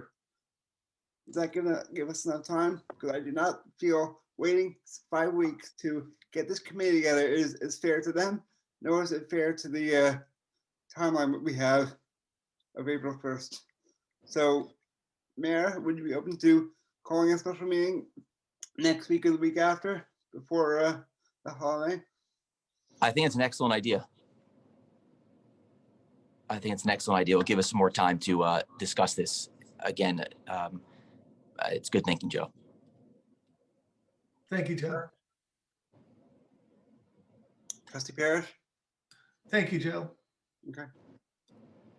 Mayor, I guess we could start asking about members. Would you like to appoint the listening group at that special meeting as well? I think it's a good idea to do that. Maybe we can talk this over and we'll meet individually and we can figure that out. I think that'd be fine as well. Okay, so Brian, what is our notice? Is it 24 or 48 hours? It's 24 hours for special meetings. So we'll have some time. We can sort that out, tomorrow or next week. And again, I think just in summary, I think really this is just a scope issue. You know, it's a scope of the committee. We know that 203 is Executive Order 203 is required. The proposal is to broaden the scope to something beyond that. So really, it's just what is the task of the committee? And again, to Trustee Pilar's point, we want to be crystal clear. And I think that there is the idea to make this broader. So this is just really a scope issue. And the timeline that we have in the that we originally had in the RFP was that we would award and go through the contract process. So if we were to have the special meeting next week, we'd still be able to stay on schedule. Perfect. And Brian, do we need to change the date in this resolution also? Because it says June 1st. No, that date's fine. It not only is it beyond the 203, but we built in some additional time. So that's okay. Fine. Okay. Thank you. Yeah, are we tabling both resolutions or just the first one? Because I'm okay with hiring Ed Hardman tonight. If that's, I mean, I believe we all spoke with him today, and we all if that's the resolution we want to go with. I thought it was my understanding to table resolution 1 and for the special meeting, and resolution 2. Is that table 2, or are we going to vote on? No, it shouldn't be. It's a separate resolution, so that we can still hire. Okay, that's okay. I'm in agreement with. Yeah, I am too. Okay, so the table, resolution number 1 will be tabled to a special meeting to be scheduled sometime tomorrow. We'll schedule it tomorrow for next week. Resolution number 2, resolve to approve the proposal of Edmund Hartnett Risk Management LLC to assist Southampton Village Police and Reform Reinvention Task Force in accordance with Governor Cuomo's Executive Order number 203, June 12th, 2020, in an amount not to exceed $40,000. I think we're going to have to ask for an amendment to this resolution because the $40,000 does not include travel expenses. And also just want to be clear that it's going to be to the broadest extent as required by the RFP, including and as set forth, to Trustee Pilar's point, and as set forth in the RFP response. Okay, so Brian, what language should we use to amend this? Or do we have to move it first, correct? Yep. All right, so we need a motion. So moved. Second? Second. And then we have to have a motion to amend, correct? Correct. All right, do we have a motion to amend the language? A motion to amend it to simply to include travel expenses. And to the to the maximum extent beyond the maximum extent set forth in the RFP and the RFP response, not just limited to Executive Order number 203. So after Executive Order 203, dated June 12th, 2020, and in accordance with the village's RFP. Right, response. Yep, that's fine. That'll do it. And in an amount not to exceed $40,000 plus expenses. Correct. Okay, so do we have a motion on the amended language? Motion. Okay, and a second? Second. All in favor? Aye. Aye. Any opposed? Okay. Resolution number 3, resolved that the claims for the warrant dated December 10th, 2020 totaling $1,375,684.19, warrant number A12, general fund, be audited and approved. Do we have can I have a motion? Motion. And a second? Second. All in favor? Aye. Aye. Any opposed? Okay, resolution number 4, resolved that the reading of the minutes for the work session of November 24th, 2020 be dispensed with, and that those minutes be accepted as filed by the village administrator, and that the actions taken at that meeting be and hereby are ratified and approved. Do I have a motion? Motion. Second? Second. All in favor? Aye. Aye. Okay, resolution number 5. Resolve the trustees authorize the attached budget amendment number 302 for COVID and other related operating expenses with a transfer from the contingency account A1910.40 in the amount indicated on the budget amendment. Do I have a motion? Motion. Or second? Second. Okay, any discussion? Are we putting in the resolution the amount, or are we just taking it from the sheet of paper? Sheet of paper is attached, so that's actually part of it. That's fine, good, okay. Okay, that's why we scanned everything up to the website. Okay, all in favor? Aye. Any opposed? All right, whereas the Board of Trustees has previously approved and accepted grant funding from Suffolk County Water Quality Protection and Improvement in the amount of $116,696 and New York State DEC WQIP 2019 round 16 in the amount of $186,714 for the Gin Lane Drainage Improvement Project, which require funds to be expended and then submitted for reimbursement. Therefore, be it resolved that the Board of Trustees authorizes the expenditure of $233,392 from the A1010.47 trustee special projects account to be reimbursed with the grant's proceeds. Do I have a motion? Motion. Motion. Second? Second. All in favor? Aye. Aye. Any opposed? Okay. Resolution number 7, resolve to approve the proposal of RU Environmental Engineering and Geology DPC dated December 4th, 2020 for the Old Town Pond water quality testing and conceptual design as recommended by the Village Clean Water Committee in an amount not to exceed $17,500. Do we have a motion? Motion. Second? Second. All in favor? Aye. Aye. Any opposed? Okay, resolution number 8. Resolved that as directed by local law number 4-2013, chapter 16-53, section 3 of the Board of Trustees has received a special permit proposal from the Southampton Inn and must review the proposal to ensure it meets such conditions and safeguards. Do we have a motion? Oh, sorry. I'm sorry, Motion. Tony, if I could just interrupt. What I would do is I would combine 8 and 9. That's what I was going to say. I was reading it. And I said, should we combine them together? That's why I was stammering. Okay.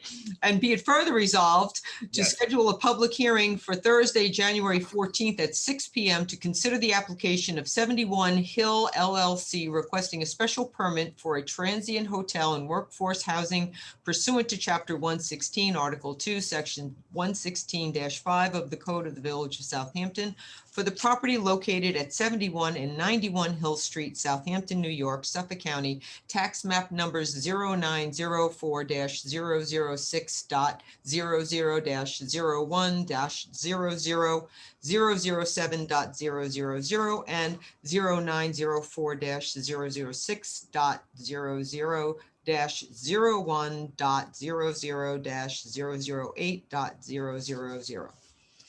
Do I have a motion? Motion. Okay, second, Second. all in favor? Aye. Aye. Aye. There was a packet with the design, the proposed design for the Southampton Inn that was dropped off. I'm hoping that all the trustees picked up their packet and they can review it and make any comments. So the public hearing will be scheduled for, noticed and scheduled for January 14th. Okay. Resolved, number 10, resolved that the official procurement policy of to amend the official procurement policy of the Village of Southampton. I did send a copy of the procurement policy, which is included in the packet, and it was submitted online. Do we have a motion? Motion. A second? Second. I just wanted to clarify quickly, at the organizational meeting every year, the village board readopts the procurement policy. When I received a copy of it after I was appointed, I noticed that the thresholds, there was some language that was missing. The thresholds were outdated for the public bidding. The policy we adopted was for $10,000 for the purchase of equipment and $20,000 for public works contracts. That language has changed several years ago. It's now 20,000 and 35,000. So that's the amendment. In addition, I added the language that has been adopted in recent years, allowing us to piggyback off of other municipal contracts as long as it's provided in the contract for that purpose. And that's really the only amendment that was made. And all the thresholds were just, revised to the new New York State General Municipal Law thresholds. So we have any questions? I'd just like to thank you for your work on that, Charlene. I saw that, what you worked from, and that document was actually typewritten. Yeah. That's how old it was. We didn't have a Word document, so we had to convert it to Word. So, and then reformat it. So That was long overdue. Thank you for your work on that. You're welcome. So do I guess everyone in favor? Aye. Aye. Any opposed? Aye. Okay. Resolution number 11, resolved that the Board of Trustees approves a renewal agreement between the Town of Southampton and the Village of Southampton for the implementation of CTV services. I believe we were going to table this, Brian, because there's some language changes that that you proposed. Yeah, well, we can vote on it. Subject, I would just put it in subject to approval of an agreement in the form acceptable to the village attorney. We will get there. We need CTV, as you stated in your correspondence. We need CTV to perform, and I think we just need to hammer out, as I discussed with the mayor, some operational issues, some editing issues, content, broadcast questions with the town, which we're confident we'll get to. Yes, okay. So can I have a motion on the resolution? Motion. A second? Second. Just one added thing, the contract's going to be revised not only to have a flat rate fee going forward with a small, cost of living CPI index, but it's also, the town is expanding the coverage, and there's going to be a second channel, which is going to be more of a community arts, cultural content, and we would also have, the village would also have the ability to submit content to be broadcast on that channel as well. So we're kind of expanding what we'll be able to put out there in broadcast. So any questions? Okay, or all in favor? Aye. Aye. Opposed? All right. Resolution number 12, at the recommendation of the Budget and Finance Committee, the mayor is authorized to sign the contract to purchase Questica budget software in the amount of $9,500. Do we have a motion? Motion. Second? Second. Okay, any, all in favor? Aye. Any opposed? All right, number 13, the resolve that the Board of Trustees approves the Southampton Artists Association, SAA, to obtain an outdoor permit in Agawam Park for the 21st Annual Art in the Park event scheduled for Friday, July 9th, 2021, set up from 4 p.m. to 7 p.m., Saturday, July 10th, 2021, Sunday, July 11th, 2021, from 8 a.m. to 6 p.m. Do we have a motion? Motion. Second? Second. Discussion.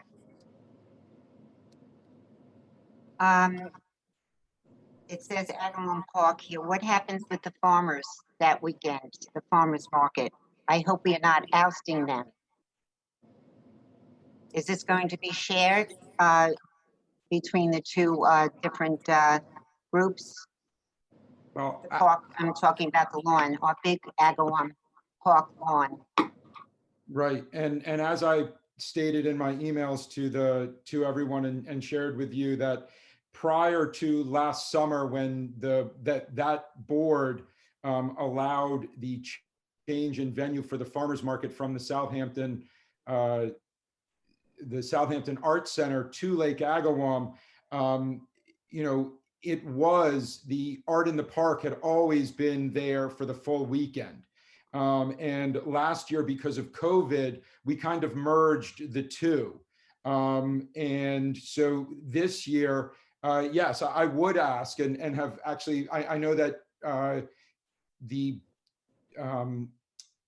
Chamber of Commerce has been contacted, and they would be willing for the one weekend to give up their Sunday in the park. We also extended the farmers market past the September date to November. I would be happy to do that again. So again, if their season gets extended, for them giving up one day for the main area of the park, which usually for the last 20 years has been filled with artists and fine art stalls that bring people into the village that are different than who come to the farmers market. I would like to give them the opportunity. If we can share the back area where, and again, I think the Southampton Artists Association has renditions of where their tents go and all of this. And if there is a way that we can share the back part of the lot with our farmers and allow them to have it in the back part of it, then I'd be very willing to look at that, so that they wouldn't have to give up any of their time. And don't forget, we have the Dosha property, which is an expansion of the park. So we could also always have the market. If they can come and go with that, which I think they should, as you said, Trustee Palaro, they bring a lot of visitors in, and the farmers market does as well. So I think if we can have them coexist for this one weekend, the more the merrier. I think they would actually complement each other because people at the market would probably, you know, take a look around the artist work as well, and vice versa. I really think it's important to keep the vendors there. The downtown, the merchants are very, very happy with the farmers market being there. It brings a lot of traffic. I think it would have a negative effect on the farmers market, the vendors there, to lose one of the biggest weekends of the summer. And as I discussed with Trustee Parrish, she knows a rainy day in a restaurant, you lose that day, you don't make that business back, right, Mark? I mean, Yeah, so, I was just gonna comment on the fact that you and I did speak about this, and I Yeah. told you I would reach out to the chamber and discuss it with them, and I did do that. We did speak, and I posed a couple different things to her. One being, hey, listen, you know, they generally are here. Then we spoke about sharing, and so they, you know, the representative of the chamber was amenable to both, but I do think going forward, their wishes would be to do share. So if we can find space for them in the back or in Dozier, that would be a good thing to do. yes. So Brian, can we amend this, or what is? Yep, no, absolutely.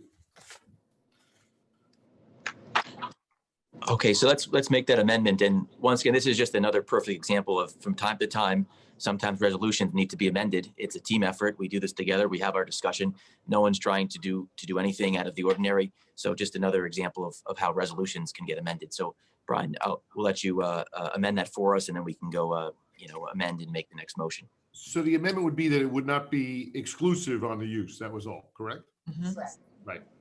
Not exclusive, but can we put in that the spacing will be that the first go round would be the Southampton Artist Association to make a plan of their stalls, and then we will work with the chamber on how best to do the farmers market. Well, why can't they discuss that and work that out together? Yeah, I think the amendment should be that it would not be on an exclusive basis in Agawam, and then we can, as we get closer, you know, we've got some time for the summertime. We've got some time, we can figure out what the actual parameters are going to be. Okay. Danielle Leaf has their hand up. There's no public to be. I'm sorry. There's no public to be heard at this point. Okay, thank you. Okay, so on the amendment, do we have a motion? Motion. And a second? Second. Second. Okay, all in favor? Aye. Any opposed? And I just for the record, I think once this is done now, we noted the request for the use. Hopefully we'll be able to work out what the arrangements are going to be. You know, again, we're a small village. We can do that. If we can't, the Board of Trustees can do it for it. But we can definitely cooperatively work between the two organizations to figure out what best works for both of them. I mean, we're a small village. You know, it's easy to do. And I would just also add, I just wanted to thank the SAA and Danielle, and just so we're aware, it's just a procedural issue where there's no comment at this time, but there is obviously comment at the beginning, and anyone from the SAA or Danielle, you're always welcome to reach out to us. We have plenty of time before July of next year, and we love working with you, and you guys have done such a great job. So feel free to reach out to us if you've got any questions or suggestions. There's no intention, obviously, to not allow you to speak tonight. It's just the procedural issue, but wanted to thank you, and we hope by that time in 2021 in July, things are a lot different than they are now.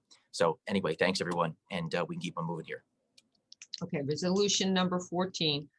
Resolved that at the request of Justice Wilson, a cancellation policy will be enacted in the event the village court cancels their session within 24 hours notice of court session. The interpreter and stenographer will be paid their full salary, which is $250 for the day.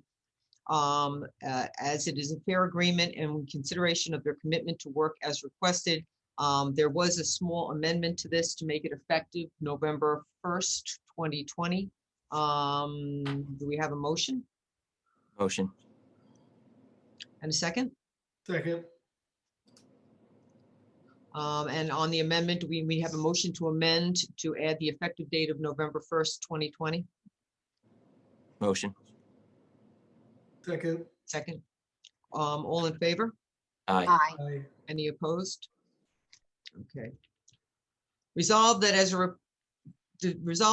reported by the village treasurer at a November 24th, 2020 Board of Trustees meeting, the village budget is hereby amended as per the attached budget amendment number 303 to offset the decreased. Oh, I'm sorry. I'll get that in a second. To offset the decreased revenues and increased expenses due to COVID pandemic. Do I have a motion? Motion. And a second? Second. Okay. I just wanted to, touch base real quick. This is the resolution that I spoke about, the work session on November 24th. When we had an interim budget review. We were looking at the fact that our revenues were lagging behind and our some of our expenses had gone over. We had an increase in retirement. We actually I sent out a email to all the department heads, and they've all responded and came up with cuts that they could make. None of them indicated that there would be any impact on services. And we also did a further review. We looked at some of the lines just to make sure that everything was being reduced in a realistic manner. We looked at the year-to-date budget reports from last fiscal year end, May 31st, 2020. And it seems that some of the lines, most of the lines, almost 90% of them that the department heads offered to reduce were also lines that had residual monies available and left over in last year's budget line as well. So like I said, at my presentation at the work session, we're going to be tracking our revenues. I have been sending out monthly year-to-date budget versus actual reports. Our accountant has not been in to complete the bank reconciliations for November. I usually like to wait till that process is done, so I know that the books are kind of, once the cash is reconciled, I can send out those financial statements. But we're going to be monitoring the revenue. We're hoping that Justice Court and perhaps the building department is going to turn around. We know that the beach revenue is kind of lost for the year. But for the most part, we were able to trim, to meet our goal of the $1.7 million reduction. And if things start to turn around, then we'll, take a look at any lines that, were previously cut and try to restore those at a meeting in the future. But this is, I think it's a livable adjustment, and it is a very conservative adjustment because I think the revenues are projected to be, if things were to continue through the rest of the fiscal year, I'm hoping that I would not have to come back to the board and the department heads and ask for a further reduction. So I believe that this is a conservative adjustment. And I think that I'm hopeful that we will not be able to, or we'll be able to restore some of this funding by the time year end comes around and spring shows up. So do we have any questions? Thank you, Charlene. That's a good explanation. Because we know that with the building department, especially, and well as the fines and forfeitures, a lot of them were shut down for the first few months. And a lot of these are in the pipeline. A lot of transfers have gone on too. So we should be looking to improve that side of it in the next few months, hopefully. So thank you for that. Yes, thank you, Charlene. Okay. Are there any other questions from the board? Okay, all in favor? Aye. Aye. Any opposed? Okay. Budget number, resolution number 16, resolved that the Board of Trustees extends the provision for outdoor dining to December 31st, 2020, effective retroactive to December 1st, 2020, weather permitting. Do I have a motion? Motion. Second.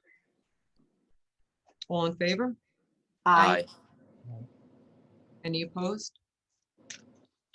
Resolution number 17, resolved that the Board of Trustees approves a second amendment to the Coopers Beach concession agreement with Nolan Hospitality to provide COVID license fee relief for a 25% abatement of the 2020 total concession fees and a deferment of 25% of the 2020 total concession fees payable on or before September 1st, 2021. Do I have a So moved. motion? I have a second? Second. Discussion? Sure. The only thing I was wondering is, would we want to make the date a little bit later, like the end of September, only because September 1 is still before Labor Day weekend, which is a big weekend for them. And it gives them that much time to make up the lost revenue, considering we're not really giving them an abatement. We're just deferring payment. Could we potentially give them at least the month of September, which is usually when they run till, to make the final payment on the 25%? Okay, so we have a motion to amend that to September 30th. Motion. Second? Second. Okay. So on the resolution as amended for the date to be extended to September 30th, 2021, do all in favor? Aye. Aye. Aye. Any opposed? Okay, resolution number 18, that James Nash be accepted into the Southampton Fire Department Hook and Ladder Company number 1 as a probationary member for 1 year with an effective date of December 10th, 2020. We have a motion. Motion. All in favor? Oh, I'm sorry, second? Second. All in favor? Aye. Aye. Resolution number 19, resolved that Mace Morman of Southampton Fire Department, Agawam Engine Company, has hereby submitted his resignation as of November 5th, 2020. Do we have a motion? Motion. Second? Second. Okay. All in favor? Aye.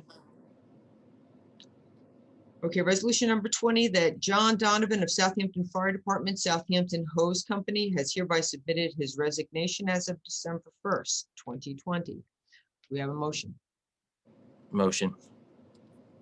Second? Second. All in favor? Aye. Any opposed? Resolution number 21, that James Phillips of Southampton Fire Department Fire Police Company has been hereby terminated as of November 4th, 2020. Do we have a motion? Motion. Second? Second. All in favor? Aye. Any opposed?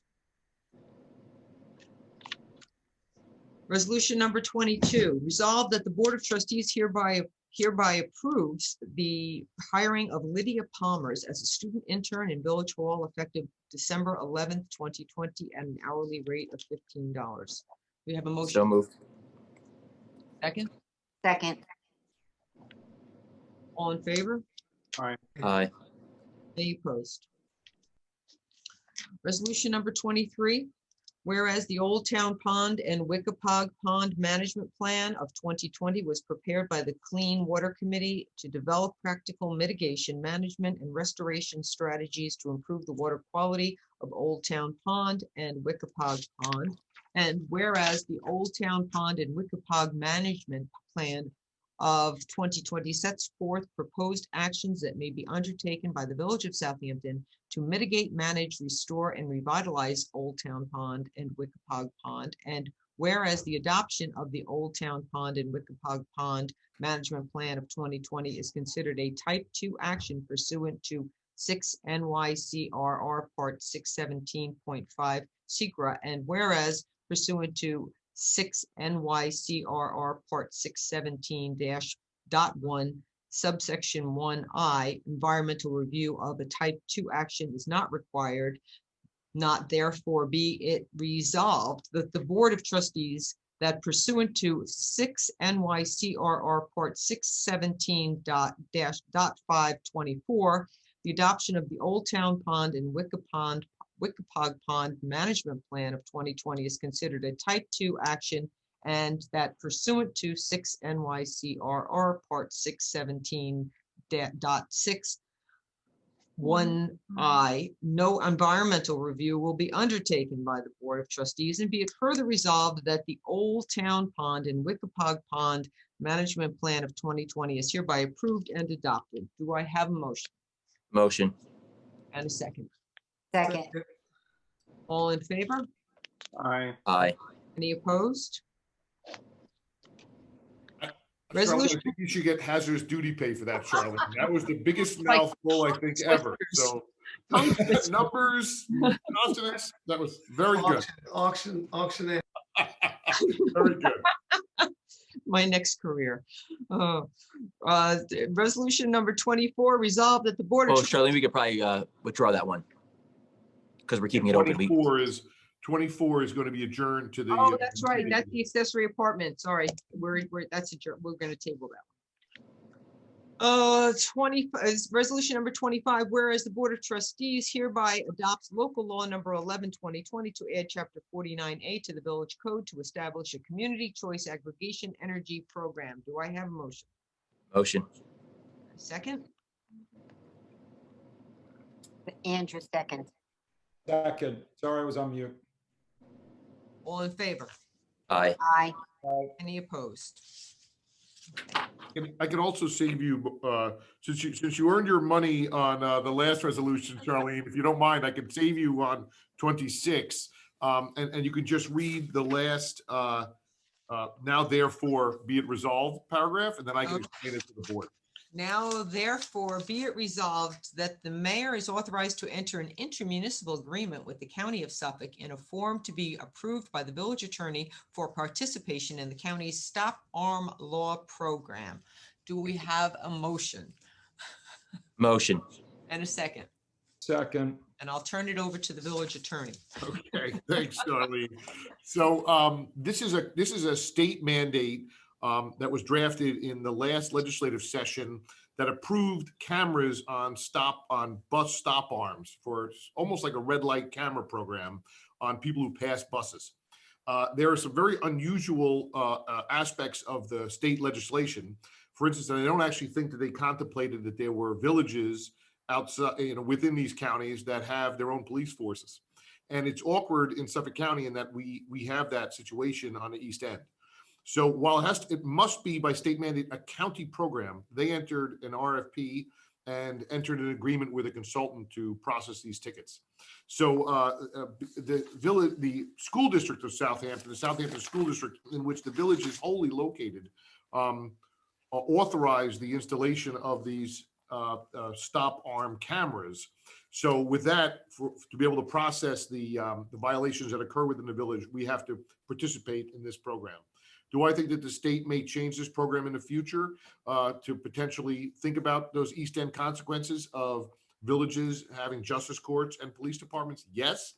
But as of right now, to process any violations for the Southampton School District that may occur within the village, we have to sign on to this county program.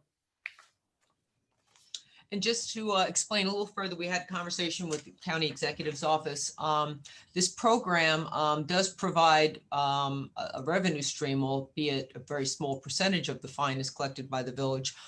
Any administrative costs or processing costs that we have to bear to prosecute or to adjudicate these fines, or any type of administration is actually reimbursable under the program. So it would not incur any additional expenses because we would be reimbursed and would provide a small revenue stream. I mean, what is the percent? We receive 10% of the fine. Is that correct? That's correct. Yes, 10% plus the cost of administration. Right. So it's a $250 fine. We'd get $25 for each violation, and we'd be reimbursed for any cost that we have to incur. Yeah. So any questions or discussion? I mean, Charlene, you and I and Councilor Egan were on the phone and discussed this. And again, this is something that is sent down by the state, enacted by the county that, we have to participate in.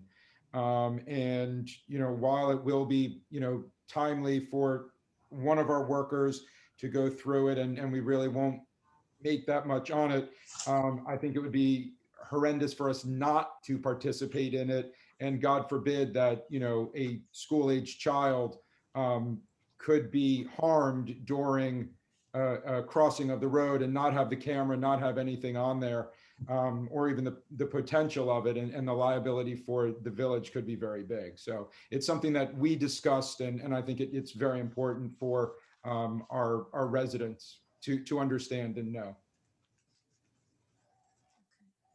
The only thing I'll add is I'll thank you for that. I'll be on the meeting next week. Suffolk County needs a certain percentage of mayors or supervisors to vote on this, and so I'll be there obviously after we adopt this resolution next week. Okay, any other discussion or comments on the resolution? Okay, all in favor? Aye. Aye. Any opposed?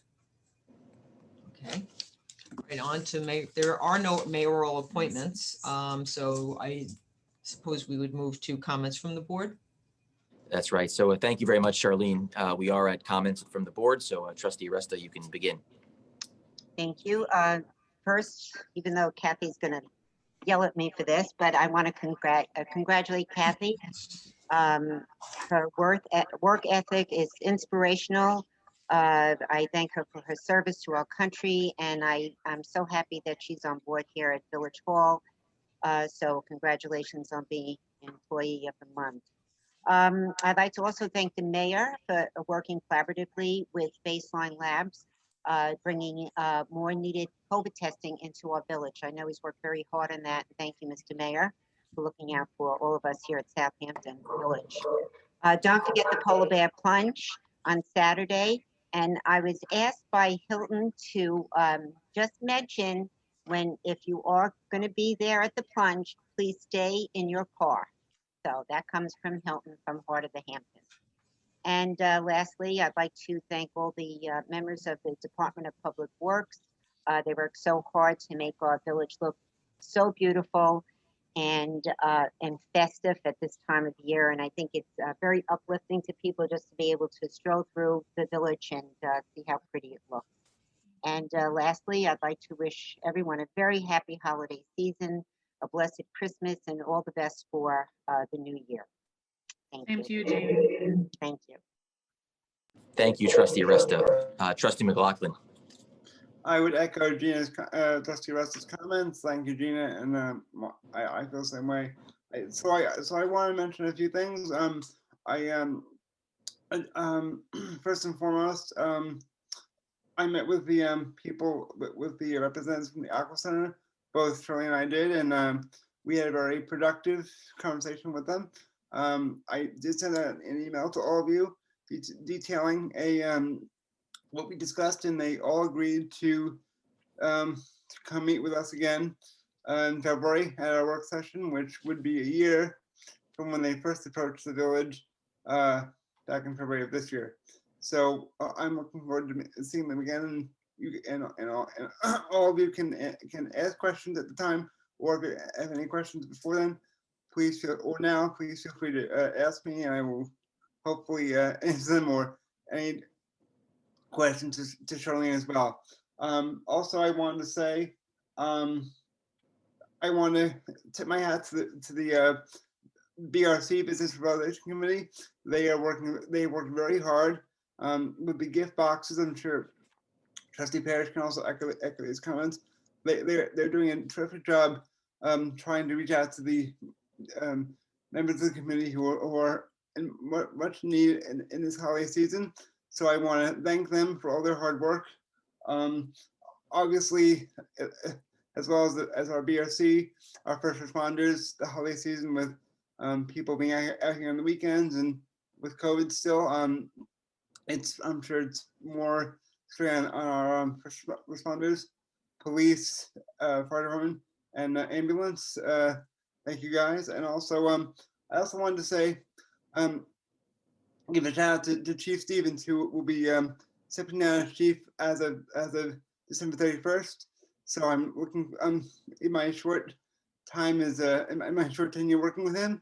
I wanted to thank him for all of his input and all of his advice, and I'm looking forward to working with incoming Chief Callahan as of the new year. And obviously, I wanted to, as Trustee Resta said, to wish everyone a happy holiday, Christmas, Hanukkah, Kwanzaa, whatever anyone celebrates. Happy holidays and a happy and safe new year.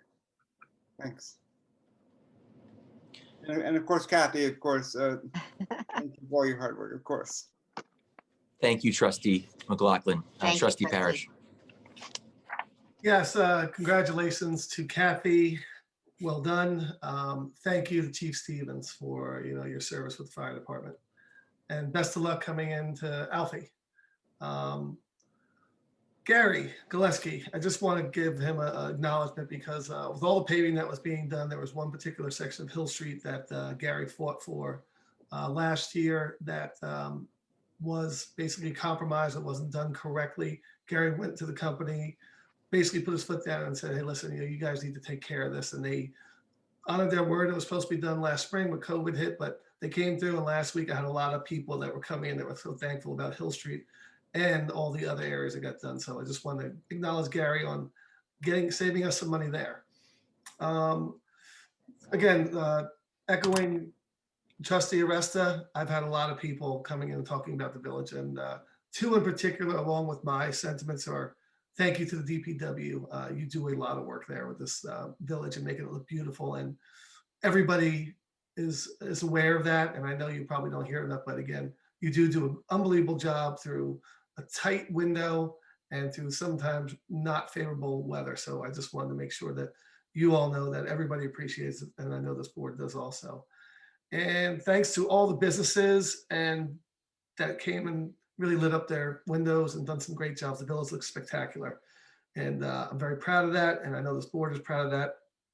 And good job for getting involved. And again, Merry Christmas, Happy Holidays, safe and Happy New Year.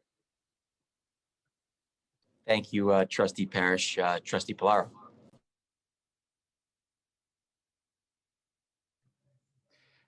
Thank you, Mayor Warren. Yes, congratulations, Kathy. Job well done, well deserved. I really don't have much with regards to my charge in the village with the ambulance. But I do echo that I've heard a lot of good things with regards to the village, and how well it's done for the holidays. So I thank the DPW for that. Thank all of our employees. Trustee Aresta, your hard work with them, not unnoticed. And again, thank everyone for coming out to our meetings on Zoom, and really appreciate the comments and hearing about them. Want to wish everyone a very happy holiday season and stay safe. We're starting to see some of the numbers increase, so a reminder to really take precaution. It's not time to let our guard down, and hopefully we won't have to worry about too much of a shutdown, or really seeing some fallbacks as other states and other countries are at this current time. Thank you, Trustee Polaro. I'll keep this brief as well. Just a quick update. We had our weekly call with the county executive this afternoon, and they had announced that by the end of this month, Suffolk County will be receiving the first batch of vaccines. Those will be directed to nursing homes and those at high risk. We'll get more information about that, and we'll put that out there as soon as that comes available to us. But that's promising and good news. Obviously, the bad news, as we know, is, sorry about that, it's actually a doctor calling me. The disappointing news is that we've now had almost a week in a row out in our region in Suffolk of 6% positivity rates. So we're obviously moving in the wrong direction, but I think our village and our community is doing a really good job right now. We of course know what to do, so it doesn't even need to be reiterated, but those are the numbers. We're hoping that things obviously go in a different direction, but at this point, We've got a vaccine being distributed. We've got new monoclonal antibodies that are being used as treatments very successfully. More are coming on the market. So, or is the situation we're in, we're one community, we'll stick together and we'll get through this like we've gotten through many other things. I just wanted to add, just wanted to be, thank our board tonight, but also say that I'm very excited about the new constructed wetland system that will be moving in a certain direction. Also wanted to let everyone know, very good news. We were awarded 2 different CPF grants. One for a bioswale by Old Town Pond, which is basically helping to prevent road runoff and other toxic elements from getting into the pond. And then also we received a second CPF grant from the water quality program, which will allow us to do a study for a permeable reactive barrier for Lake Agawam, which will be very important in reducing some of the groundwater and nitrates and nitrogen from groundwater from getting into Lake Agawam.